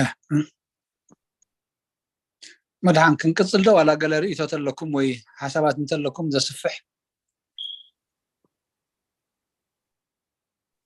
ኣቦና ቀሽ ተስፎም ቃል ህይወት የስማዓልና ካብዚ ሕጂ ተገልፅልና ፀናሕኩም ሲ ኣነ እንታይ ተማሂረ መንፈስ ቅዱስ ሕጂ ኣብዚ ዓለምና ኮይኑ ዘሎ ወላ ካብ ሃገርና ወላ ካብ ጎረባብቲ ሃገርና ብብዝሒ ሲ በቃ ኣብ መንፈስ ቅዱስ ጥራሕ እዩ ኣዘውቲሮም ዘለው ቶም ናይ ሓሰውቲ ነቢያት ማለት እዩ ሕጂ መንፈስ ቅዱስ ከዓ እቲ ዝበሎ ይገብሮ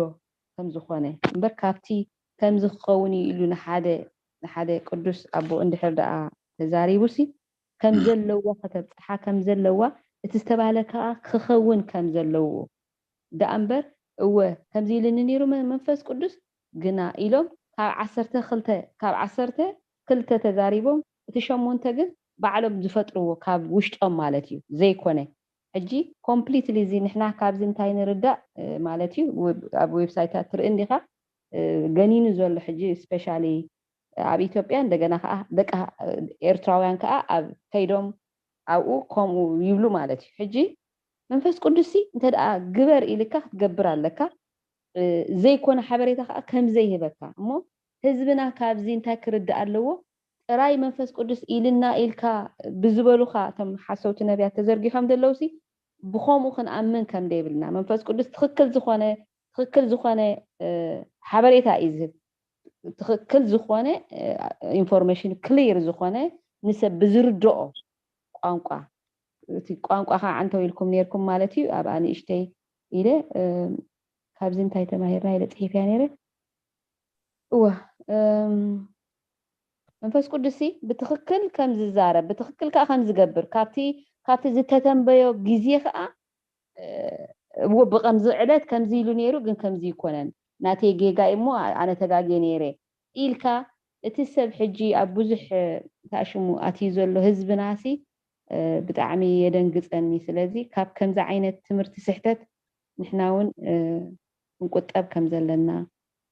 ህዝብና እውን ብርድኢት ክኸይድ ከም ዘለዎ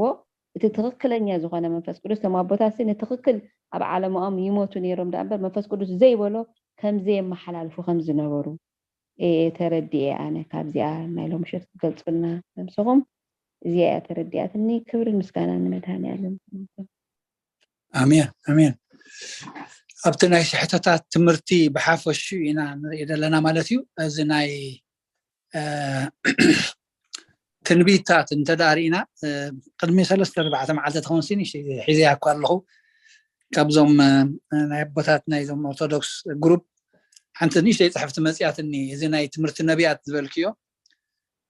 እዞም ናይ ሎሚ ነቢያት ነቶም ናይ ቀደም ነቢያት ዝዝክርዎም ዝኾኑ ኮኑ ሓደ ብናይ ስጋ ናይ ዓለማዊ ናብራ ኣዝዮም ድኻታት ከም ዝነበሩ ካልኣይ ኣብነት ነቢ ኢሳይያስኒ ተመጊዙ ብክልተ ብመጋዚ ተተርቲሩ ተቀቲሉ ማለት እዩ ብመጋዚ ተቀቲሉ በዓል ኤልያስ እንተዳሪእናዮም ይሃድሙ ፍቅዶ በረኻ ይኸዱ ነበሩ እምበር ኣዳራሻት ተኻርዮም ጳላሶታት እናስርሑ ካብ ህዝቢ ገንዘብ እናወሰዱ መኻዕበት ንብረቶም ኣይኮኑ ንገብሩ ነይሮም ታይዳ ትክክል ብእምነት ንድሕነት ዝኾኖም ንዓታቶም ካብ ዋላ ሓደ ሰብ ሳንቲም ተቀቢሎም ኣይፈልጥን እዮም እዚ ናይ ሎም እኮ ክትራን እኮ እምበር ትንቢት እኮ ይኮነን ክነስተውዕለሉ ዝግባአና ንሕና እውን የእምሮና ተደፊኒ እምበር ክትህፍትም ኢኻ ክሓልፈልካ እዩ ኣብ ገንዘብ ኣብ ባንኪ ናትካ ሽሓት ክመፀልካ እዩ ኣብ ጅባኻ ዘይረኣኻዮ ገንዘብ ኣለካ ኢሎም ከታልሉካ ከለዉ ንስኻ ንገንዘብ ኢልካ እንድሕር ትፅዕት ኣለኻ ኮንካ ታስስዕት መጀመርታ ውድቀት እኮ ባያ ዘላ ንድሕነት ነብስኻ እምበር ቃል ኣምላኽ እንታይ ዝብለና ሰብሲ ሰማይ ንዘላ ዓለም ረቢሑ ነብሱ እንተጥፈ እንታይ ይጠቕሞ እንታይ ዋጋ ኣለዎ ሕጂ ንቅድም መንግስቱን ፅድቅን መንግስቲ ኣምላኽን ፅድቅን ዝለዩ እሞ ድሕሪኡ ኩሉ ክወሃበኩም እዩ ዝብለና ሕጂ ኣብ ከምኡ የለውን ንርእስዮም እናጋየፁ ብሃብቲ ዘዕለቕለቑ እዮም ነቲ ተታሊሉ ወይ ብዝኾነ ገለ ክረኽብሉ ዝኽእሉ እንተኮይኖም ድማ ኣታሊሎም ክሕዝቦ ዝኽእሉ ሰብ ድማ ብናይ ሓሶት ትንቢት ከምቲ ዝበልክዮ ትንቢት ድማ ንድሕነትና ንተግሳፅና ንመንገዲ ኣምላኽ ክንሕዝ እምበር ነዚ ግዜያዊ ረብሓ ዝኸውን ትንቢት ናይ ሓሶት ምዃኑ እኳ ደኣ ንዖም እውን እናኸፈልካ ትገብሮ ማለት እዩ እዚ ተጠንቁል ኢኻ ዘለካ እምበር ትንቢት እውን ኣይኮነን መልእኽቲ ይኮነን ዝመፀካ ዘሎ መልእኽቲ ኣምላኽ ኣይትኸፍለሉ ብዝመፀ መፅኡ ተጋገተሊኻ ትጋገለኻ እዩ ዝብለካ ከምዚ ተኮይኑ ከምዚ ክትከውን ኢኻ ይብለካ ስለዚ እዚ ናይ ሎሚ ንሕና እውን ዝህዝብና እውን ጨሪሱ ተደፊኑ እዩ ዝርፍያ ስርቂ ክትራን እዩ ዝበሃል ኣዳራሻት እናሓዝካ እምበር ዝትንቢት ክበሃል ኣይከኣልን እዩ ሓንቲ መዳርግቲ እውን የብሉ ሕቶ ኣለኒ ኣቦይ ቀሻ ብዚኣ ራይ ሰራይ ኣነስ ትምኒት ቀደም ነቢያት ዝነበሩስ ብዛዕባ ክርስቶስ ምምፃእ ጎይታና መድሃኒና ኢየሱስ ክርስቶስ ምምፃእ ድሓር ድማ ዝኸውን ዘሎ ክሳብ ሕጂ ክሳብ ራእይ ዮሃንስ ዘሎ ክፍፀም ዘለዎ ኩሉ እዮም ነጊሮም ብድሕር ሕጂ ሓድሽ ዝድገር እንታይ ነቢያት ኣሎ እሞ ነቢያት ዘድልዩሉ ማለት ብፀሎት ክበፅሕዎ ዝኽእሉ ነገር ይህሉ ከውን ክፅልዩ ከለው ብሓደ ነገር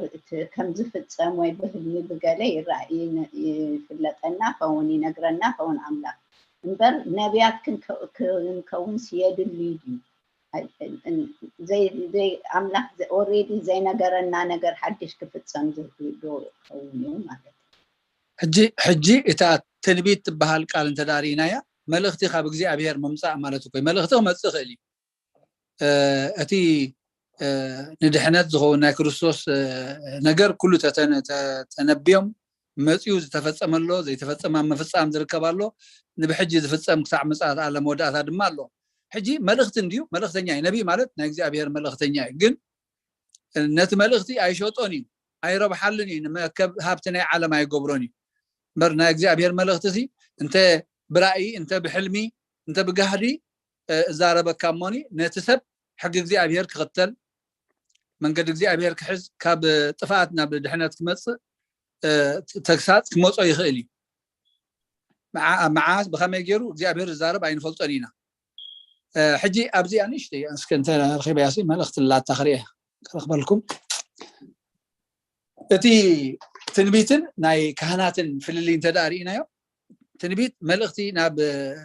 كاب املاح مصيو حق እግዚአብሔር تحس لهم من قد املاح تحت لهم كلنا كله كهن دما بصلوتن بمسواعتن باغلغلوت نت حزبي ناب املاح يقربو مالتي ناب املاح يوتيم كن كاب እግዚአብሔር زمص ملختي نابسب كم تنبيت كوهابك خالي برائدي بتمت بحلم ديو كنغركا يخلي نابنت ني يوسف حصي مريم سي برأي تنغيروتي ملخت مالتي ملخت قال እግዚአብሔር كم زغبر اي تفرح نموسادا تنس خمس غيركا حسكا هدم كبلو خلو ازي تملختيو ختم بوقت كلالكا اتي زخون دماني نابتي تارجت زتقبلوا حبرتسب ينقرمو سقم تمزوسدو يدحنو تزي كوين كن ات እግዚአብሔር زبلخا يخون قال اذا عنتو مازال علة تزنبرت هو قال املاح ايحسوني بتي زمدبو غزيه ساعات كاني يفصم تغاغين يري انا خمس مسل نزبل اذناتهم ريتو سلد تزاربو ناتهم سمعت سلد تزاربو ناتهم ناي متلال سلد تزاربو يمبر تنبيت ملختنا እግዚአብሔር ማለት تنبيت كنبل انكلنا بعلوم ابيلوم تزاربو يكونن اسكابي مرغتانش توسخ لابزي ام حساب درخبا زارستي راي قال هيوت يسمع لنا ابونا تن اغلغلوت ناي حديث كيدان يعنو اغلغلوت زبهالا خمت بونا قلص وصنحو حموش انا مالتي اب افيسون معراف 4 إنا نرهبن اب كالوت صحفات ونالوانا تايزبل كلاتنا ناب حبرت امنت ناب فلتت ود املاح ناب اخل سباي ناب ملكع ملات بصحنا كريستوس كسع نبصح اتون قدسان نتغبر اغلغلوت نمهنا سغا كريستوس مولات انت خونيلو نسو نقال يوم حواريات نقال يوم نبيات نقال يوم وانجيلاويان نقال يوم ناي غوست ممهران غبري سلازي كابتن حموش يعنود اغلغلوت ناي بيت ክርስቲያን حد تنبيتي ማለት እቲ ትንቢት እግዚአብሔር ንዝገለጸሎም ሰባት ምስተገልጸ ቅድስት ቤተ ክርስቲያን ከአመም ዘንለዋ ካብ እግዚአብሔር ዲ አይኮነን ንምቅባሉ ንምንጻጉን መለክዒታት አሎ በት መለክዒታት ቀበል ንዝኾነ ቤተ ክርስቲያን ተቀበሎ ቀበል ንዘይኮነ ኸ በት መለክዕ ዘይሓለፈ ኸ ትነጽጎ ማለት ናብነት ካብቲ ኣብ ዘበነ ሐዋርያት ዝወሃብ ዝነበረ ናይ ትንቢት መልእኽቲ ኣብ ግብረ ሐዋርያት 11 ቁጥር 28 ሓደ ኻባታቶም ከዓ ኣጋቦስ ዝስሙ ተንሲኡ ኣብ ኩሉ ዓለም ብርቱዕ ጥምየት ከም ዝኸውን ብመንፈስ ተዛረበ እዚ ብዘበን ቄሳር ቀላውዲዮስ ኮነ ስለዚ እቲ በኣጋቦስ ዝተዋህበ ትንቢት ብዛዕባ ጥምየት ኣብ ኩሉ ዓለም ጥምየት ከም ዝኸውን ታቤተ ክርስቲያን መርሚራ ካብ መንፈስ ቅዱስ ምዃኑ ምስ ፈለጠት ነቶም ደርቀ ዝበጽሖም ሓገዝ ዝኸውን ከም ዘዋጽአት እቲ መልእኽቲ ኻእቲ ዝተዋጽአ ንብረት ይኹን መግብኻ ብግቡእ ኣቦትኡ ከም ዝበጽሐ እሞ ነቲ ዝመጸ ትንቢት ተጠቒሞም ነቲ ጥምየት ተዳልዮምሉ ከም ዝጸንሑ ኣብ ዘበነ ሐዋርያት እቲ ካልኣይ ትንቢት ምስተዋህበ እቲ ትንቢት ንግዚኡ ብግቡእ ዘይተረድእዎ እቲ መምዘኒታት ናይ ቤተ ክርስቲያን ሕጂውን ኣጋቦሲ ማለት እዩ ኣብ ግብረ ሐዋርያት 21 ቁጥር 10 ሓያሎ መዓልቲ ምስ ገበርና ኣጋቦስ ዝስሙ ነቢይ ካብ ይሁዳ ወረደ ስለዚ እንታይ ዝገብር ካብ ይሁዳ ወሪዱ ንቅናት ናይ ጳውሎስ ወሲዱ ንዋና ዛቕናት እዚኣ ኣይሁድ ጽባሕ ኣብ ኢየሩሳሌም ከምዚ ገሮም ከኣስርዎ እዮም إلو تنبيت مستنبه توم قبائنيات أيثردومن سلازين باولوس نيروساليم كتكيد يبلكان مهنياتو إذا أقابوس تنبي وزلو أبخا خبتسيح يقولون إلوم كخلكلو وفتينوم حواري قدس باولوس سلامن تاي لبيت صبروني أنا نيروساليم زخير زلو كون ما أسرت ترازي كونس نمومات ونيو قدم سبالنا جن حدقنا يبل سلازي اتملختي كامن فس قدس مخانو حواري باولوس بقبو ترديو أزي ملختنا عايز تنبيت زخير نفس عميون تاي نيرون تدايلنا حدا حواري قدس باولوس انتاي كم زقاتمو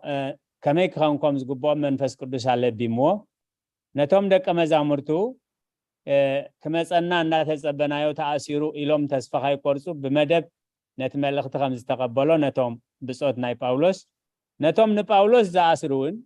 تحابيو يروساليم مهيرو قوص عند حسب بطبب حزنا كيبلو جنان السخاتون كي حسب مهلهون كما تسخلوب تزلو كم تحاسب فليتو بأملاخ الزازي مسجد تباهيلو نسلستيوم نصر زخونا نايتن بيت ملخت نيرو وسلازي لومي تقعدتي بتخرستيان دربش بش تبلو زلا ازي نايتن بيت اقلقلوت بنصر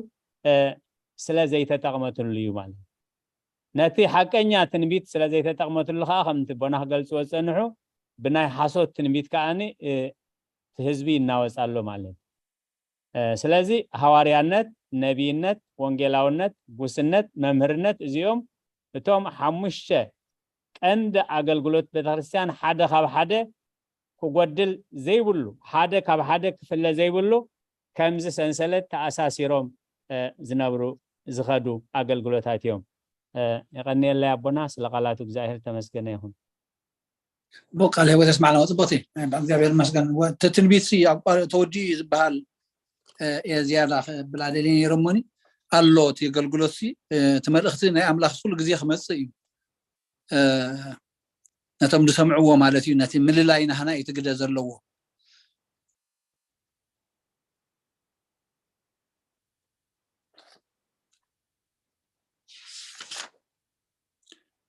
راي كالي حتى ويريد أنت لكم كسب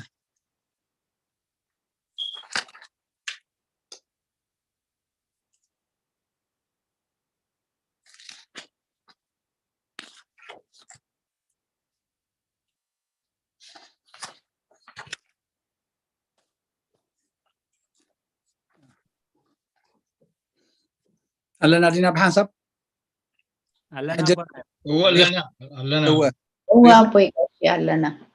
እቲ ነቢ ተትንቢት ካብ እግዚአብሔር ናብ ሰባት ዝመጽእ ናብ ሓፈሻ ናብ ቤተ ክርስቲያን ክኾን ይኽእል እዩ ናብ ግለሰባት ክኾን ይኽእል እዩ ናብ ሃገር ክኾን ይኽእል እዩ ግን ነቲ እቲ ዝግበር ከኣኒ ንምጥንቃቅ ንምዕጣቅ ንምእራም መልእኽቲ ክመጽእ ይኽእል እዩ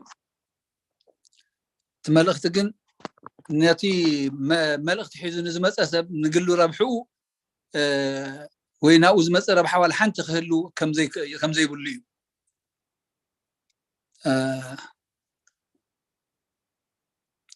أتي أنا أقول قلت وانجيل نقبرها أنا كانت صراحة خاني ريهم بمسواتي بصلات كان حزبي نابق زي أبير مغرب مالتي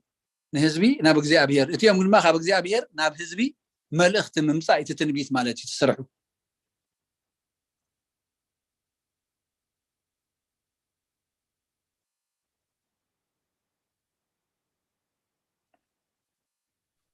هراي ما كنقصل حانتي نبتا امن السلاسي ولا تسعتنا عند اخلت يا زخيد متقال له نقبر تسعنا عند اخلت يا متقال له نقبر ابونا ما الله ودي ما ابونا الله هراي باش متقال لك ورلنا خلها بصلت كعدسي اخانا ما خلا وسخلا زياون حسب خو خلها تبطي غتصل ده نفلكان انا تبطي كلنا تشكر الله ዓለም ተበሊላ ዘላ ህዝብና ዝጠፋሉ ዘሎ መድረኽ እዚ መዓዛ ዘለዓለቱ ዓብይ ኣርስቲ እዩ ንበይኑ ርእስቲ ጌርካውን ክንፈልጦ ዘለና እዩ ንፈውሲ ድዩ ንራእይ ድዩ ንትንቢት ድዩ መሸጣ ገዳ ኣለዎ ኮይኑ ሪኹም ኣብ ቤተ ክርስቲያን ነቲ ናይ እምነትና ዝንበብ ኣይኮን ኣቐሚጥካ ተባሂሉ ኣምልኾ ጣዖት ይብልዎ ንሳቶም ግን ስእሊ ናይ ግለሰባት نخهبت مولي لهم زدالو وسيل نبي كستو تباهيلو كشيت نرئي نسمعنا لنا مو كابز خمزي دحنا ناقزي ابير كص بس خلانيش يا باش هراي أبانا باشي بنا بمرجتا قال هو تسمع لنا عفتنا معزا زماري ملاختي يسمع لنا تم كلكم بتقسي حبيركم منازم سقم أحوات أحد ما زيابير زمن أقلقلتكم يبارخ تدملس درجة ملي سمون ديم جن نايب حكي صلاة زدي زيابير يخدننا زبل أيو زياتهم إذن نريو نسمع زلنا لومي نقدي إمبر كريستنا أيكونن نايب حكي كريستوس لو متدمت سي نتابية مقدس بجغراف هاوسيوم إلنا ني نمبوبو أبتي ناي مكراب جزي ناي تسمع 4 سالسيتي سنبتسي مزوم ناي لو مزلو تاريخس أينا يخف اندحر الكاسي اندعمتشم اتي ميزانو خطري أخلقها ناي لومي يخف إخا التبلو كمتي أبونا أبو إستفهم دبلو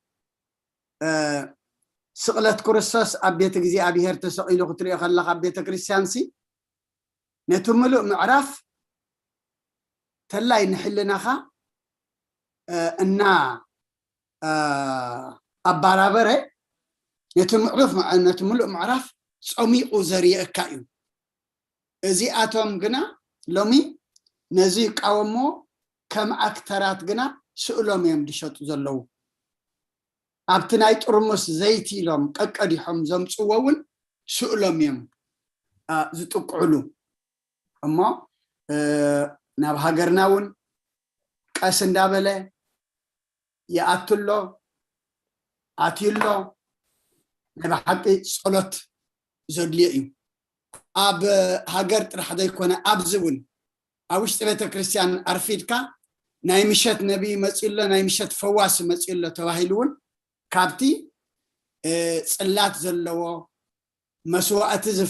زفتتلو عطان زعطونا بيت كريستيان وصيخاون نابعاتهم مسئم اللو فوستي نبيات تواهيلو زخيدون اللو كاب زعب كحدت يلا اتي انرفدو بيت كريستيان اتصلاتو زلوا اتسئل قدسان دلوا مخنياتو بيت كريستياننا بعيننا سئل قدسان نرئي بمشتاتنا عطان نشتت بإذننا دما قال أملاخ نسمع كله هواساتنا أبتويست بيت كريستيان نناتو نتعشم اللوا جن ولا بزخي ترفون كنت انقاق إزقبعنا مدهاني ألم فوس تودي وس فواس مسئلو تواهيلو أبعد عسرت مخادون قالو أمو هي بحقي نفسنا خندحن نخالقتون أرأيا كنكون زقبعنا إيو بتي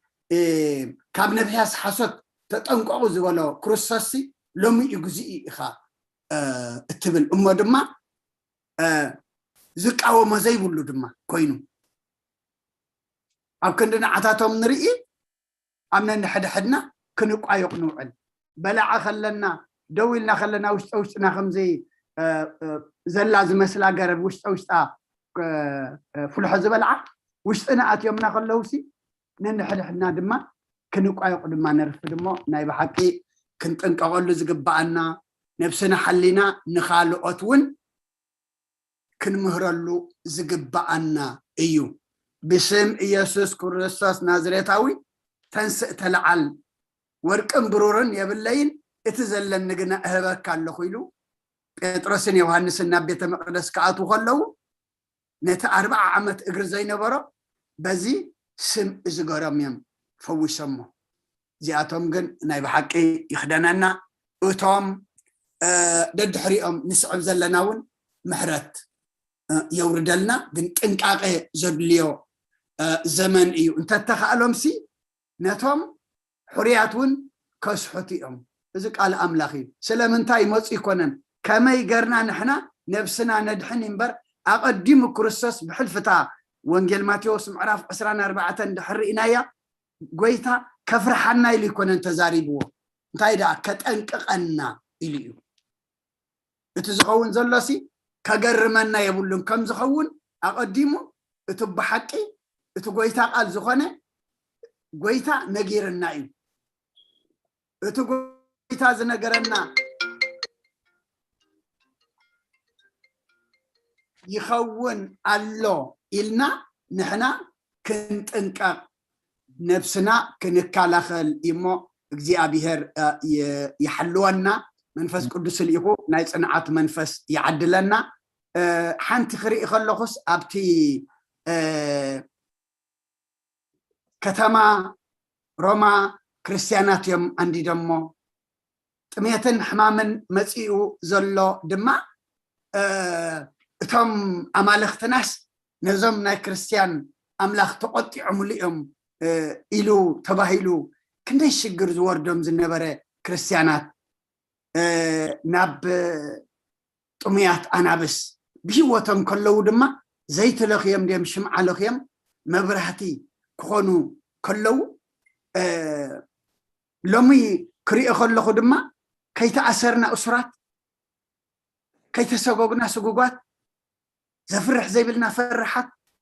ناس أخلنا دما بعلنا بارات اتبت وانت زنبرة فتنا لو متدمسسي تايكون مخنا ندعي كن بب إزيابير كم عقم هاي زهبا كامو اتخن مهارزم سنة كرسنا واقع خندز خمز خفل قربتنا فريحنا وعركي محزاي فريحنا خبيت إزيابير وبعل كسة زي فتوة كما يقرك خيدلنا جزانا ندك السبات فريحنا بزحات لنا كرسنا جن انتاي كم زخفل نرأيه هاي كم زخفل نرأيه نتسامانيان شدشان عمل زي بدلنا أملاخسي كما يقرأكو حدا هاي مسقبرني إلو كم مبرهتي أبعنج أتسقي لما بيه وتخلى برهان زخوني إيو برهانات علمنا بحكي إزيو إتي كرسنا لما أبي كم زلنا دما كردعنا كرسنا واقع كم زخفل نام ما أخل تخلو صدقكم الله مجمريا كريستوس ندق امازامر تزبلمكو ازيو جن ابتو انجيل ما يوحنس معراف 14 دما انت يزبلنا اب عالم صباب لكم جنا خنا عالم سعيره يا امو اجخم نتا صبابا زلو عالم زي كنا نرئسي نتسعر املاخ النار انا اينا نزا صبابا زلو عالم نسعرا مخنيات املاخنا انت ايو سعري نحنا دما نابو تطميتنا سعر تنبر تسعرتي أيكونان دولنا بصنعات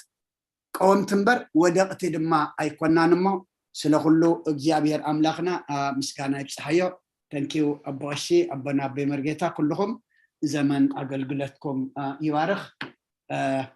أبو أشي تامس حفت اللي تامس وقبل تسلام أبسحلنا يحسبون له باشا صابر محمد تنكيو سلخلو أجيابير مسكانا يبسحيو كم قالوا نبردم أملاخ رداءنا بصلوت كنعصو مدبنا كلنا حنساب نصلت حافن بل السماء أب وولد ومنفس قدس هذا أملاك أمين كم بحدش كل نزح الزيابير أبو قيتانا مدحنا يسكر سس من سلام زحنت لغل زغنت قدس بيتك كريستيان لمنا لنا قبل الحزب منانا بزح سلام كهب نقول سلام سلطان دلو الزيابير أملاخنا أيو من سلام صليو سمايات نبر ربنا سنتاي قدس مسخات مصا فاد كام تاب سمايكم دمان بريكم علات انجرانا لما هبلنا احنا نزودلنا بدلنكم زحدقنا لهم بدلنا اوسان دقلنا كم فاد احنا نمبر فتنايت اتونا منقسن حيلن كبر نزل علمنا كاين مؤمن وزيت يا مريم بنا قدس جبريل ملاك سلام تا سلام لك له حلنا خد انجليخي سغاخون دنجليخي ادي جابير توات غويتا سراوي سلام لك له مسخكا انس برختيخي فركرسهم برخي وملئت تصقا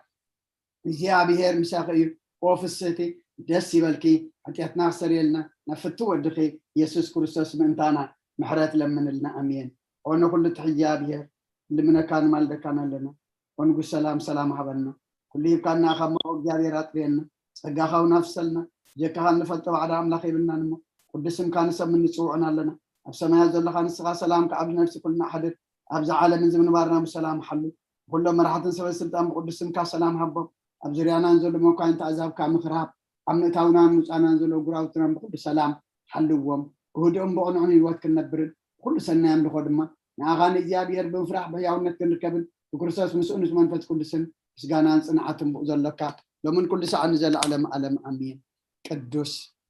قدوس قدوس إجزابير أملاخنا زنبركا زلخا كل حليف كادما سلطانكا أملاخنتكا نكسنتكا تنبر أملاخي خمو كمسراق سام عرب كاب سمين كسعدبو بسمكا نزل علم زتمسجنا يخون سلازي قبا زي نمسجنكا سلازي ساعات زي نمسجنكا سلا بهوات بتعنا دوب زبلكنا دما نمسجنكا اتيك نمهارو زمسنا قال كادما اغزابير املاخنا كابتوم نتوم قال املاخ زنغركم أسرم شعبو يقال كامو تاريخهم فلتنا تاريخ كندقم نساتهم زحلفوا تردئنا نحناون ناوزا بصحنت الله كم آتهم كنحلف نعاتاتهم ناي صنعات منفس عدل كان عنا دما ناي صنعات منفس عدلنا لو مخيت أسرنا أسراتنا زلنا كيت سقوقنا سقوقاتنا زلنا حراوتي خلنا خلنا باروتي نازلنا زفرح زي بلنا خلنا ونفرحاتنا خوين نازلنا مو قدوس جابير أملاخنا كابناي فرحات كابناي بارنت ما أسر تحجون ننفس قدس كالإيكا داقماي فتحنا أم قدمي خاك سعموت كوينا أمانات نكون كنركب السخاء ردعنا سلاسمكا كله خنكفل كله خنكبل كله خنحلف حيلها بنا نسمكا بعنا خبر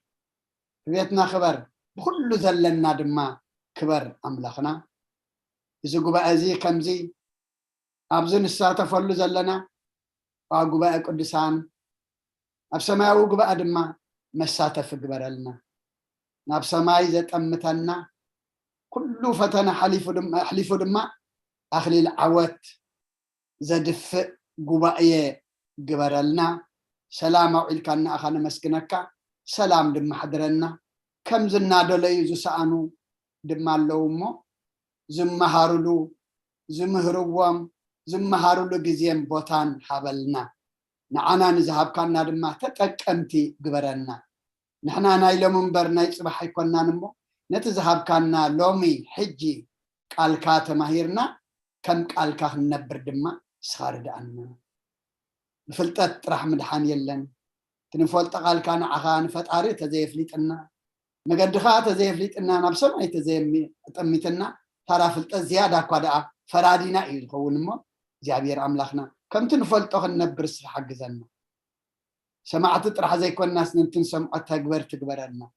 زب هاجرنان ابغرابتنان وريدنا زلو يحيش تبلنا يبئس يقلل تبلنا يعمل شي يخبت زخفق زلو زيابير أملاخنا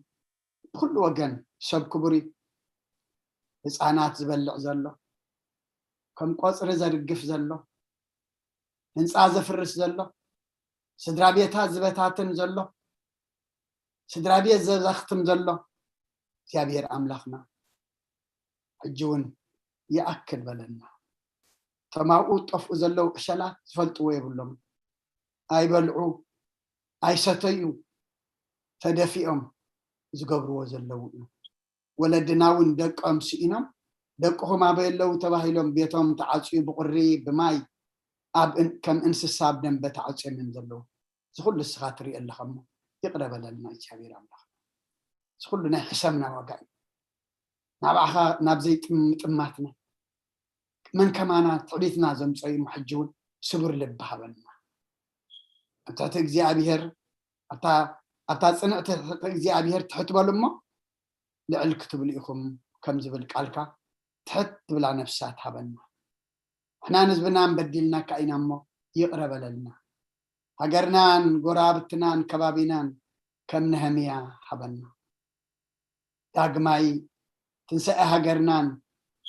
ورابطنان كبابينان أريئنا طعم أسمعنا صبق أريئنا يأكل بلنا قدس إجابي راملخنا زبق ولا أخلد ما كابنا فارخ أبنت أرد حينكا أفر أمهر تبصح الله زر أوخ أكبر ما سلام حبهم إجابي راملخنا نتوما عد سلام عد فتحي عد انجراز لنا دما اتتصابوا أم تفتمس أنا أم تتميتهم تشنقم كله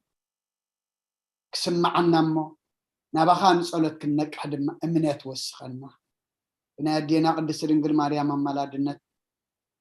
بناي ملاأخت ترادة أنت بناي نبياتنا ورياتنا أركان سمايتات صلت يتفلينا برهانا مسكال كارما بدحانا سلام أبصحنا أب سمايات نبرابونا سمكاي قدس منجس خاتم صا فأركان تاب سماي كومد ما أمدريكون نعلة انجرانا لما هبنا نحنا نزبدلنا بدلهم زحدقنا اللوم بدلنا نعسانا ندقلنا كاب كفاد احنا نامبرا فتنايت اتونا من قسن حيلين كبرن نزل علم نتكاين مأمين عزت يا مريم بنا قدس جبريل ملا سلام لك اللخو ناخدن قليخي بسقاخون دن قليخي عد جابير صوات قويتا سراوي سلام لك اللخو سقاان سبرغتي غي فركر سقم برغي ومتسقا جابير مساخي وفسيت دسبل كي حتيات ناخسر لنا نفتو ودخي يسوس كرسوس من انتانا محرت لمن لنا امين افتحوا ويسرق جنام لكن ودان يسوس كرسوس كانك كان سريات يدم ساسي أبا سعود لبروك ساتي إبراهيم أنتم أبويا كانت وأبويا دياقنات ودان سايرقوا سنات ببسمكم كنوا فتانا ونصحنا يرسينا كلوان سمعت زيو مهار النكسو سمع العصر تغلتي زيو مهار النكسو زيو مهار النكسو زيو مهار النكسو زيو مهار النكسو زيو مهار النكسو زيو مهار النكسو زيو مهار النكسو زيو مهار النكسو زيو مهار النكسو زيو مهار النكسو زيو مهار النكسو زيو مهار النكسو سأقول وأبيا كسيس بصلاتك قدس زحل في معكم بزمت هاي حالكم بقى في المنفس قدس كما سرحت تفتحكم من دقزتنا مريم محرنا كسوس بالعصر وكلتين دقزتنا مريم محرنا كسوس بندقزتنا مريم محرنا كسوس بندقزتنا مريم محرنا كسوس بندقزتنا مريم محرنا كسوس بندقزتنا مريم محرنا كسوس بندقزتنا مريم محرنا كسوس بندقزتنا مريم محرنا كسوس بندقزتنا مريم محرنا كسوس بندقزتنا مريم محرنا كسوس بندقزتنا مريم محرنا كسوس بندقزتنا مريم محرنا كسوس بندقزتنا مريم محرنا كسوس سقاق ويتانا إيسوس كرسوسن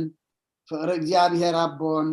ሕብረት መንፈስ ቅዱስን አብልዕለይን አብልዕሉ ኩልኹምን አብልዕሉ ብዘት ዘለናዮ ቦታን ዕፅፍን ድርብን ኮይኑ ይውረድ ስለ ኩሉ እግዚአብሔር ምስጋና ይብፅሓዮ እግዚአብሔር ጸሎትና ይቀበሎ ዝመሃረና ቃሉ ድማ ሰሚዕና ከም ቃሉ ክንነብር እግዚአብሔር ይርዳአና በዓል መስቀል ንሰንበት ከነኽብሮ ኢና አጋጣሚ ጽቡቅ አጋጣሚ ኮይኑ አቦና አብነ መቃርየስ እውን مسانا كله أمامه تناي قدامن ناي سنبتن كله أين رسعيو እግዚአብሔር ናሽዑ ሰባት ትግበረልና ብሩኽለይ ትግበረልና آمين قالوا وتسمعنا ربنا كلهم عمال تجارب سلام كني يسمعنا بتاع مزلينا تمهرتنا تماهرنا لنا كبسة انكفاك نوصل دبعنا زي اللهم اسلم እግዚአብሔር ይመስገን آمين آمين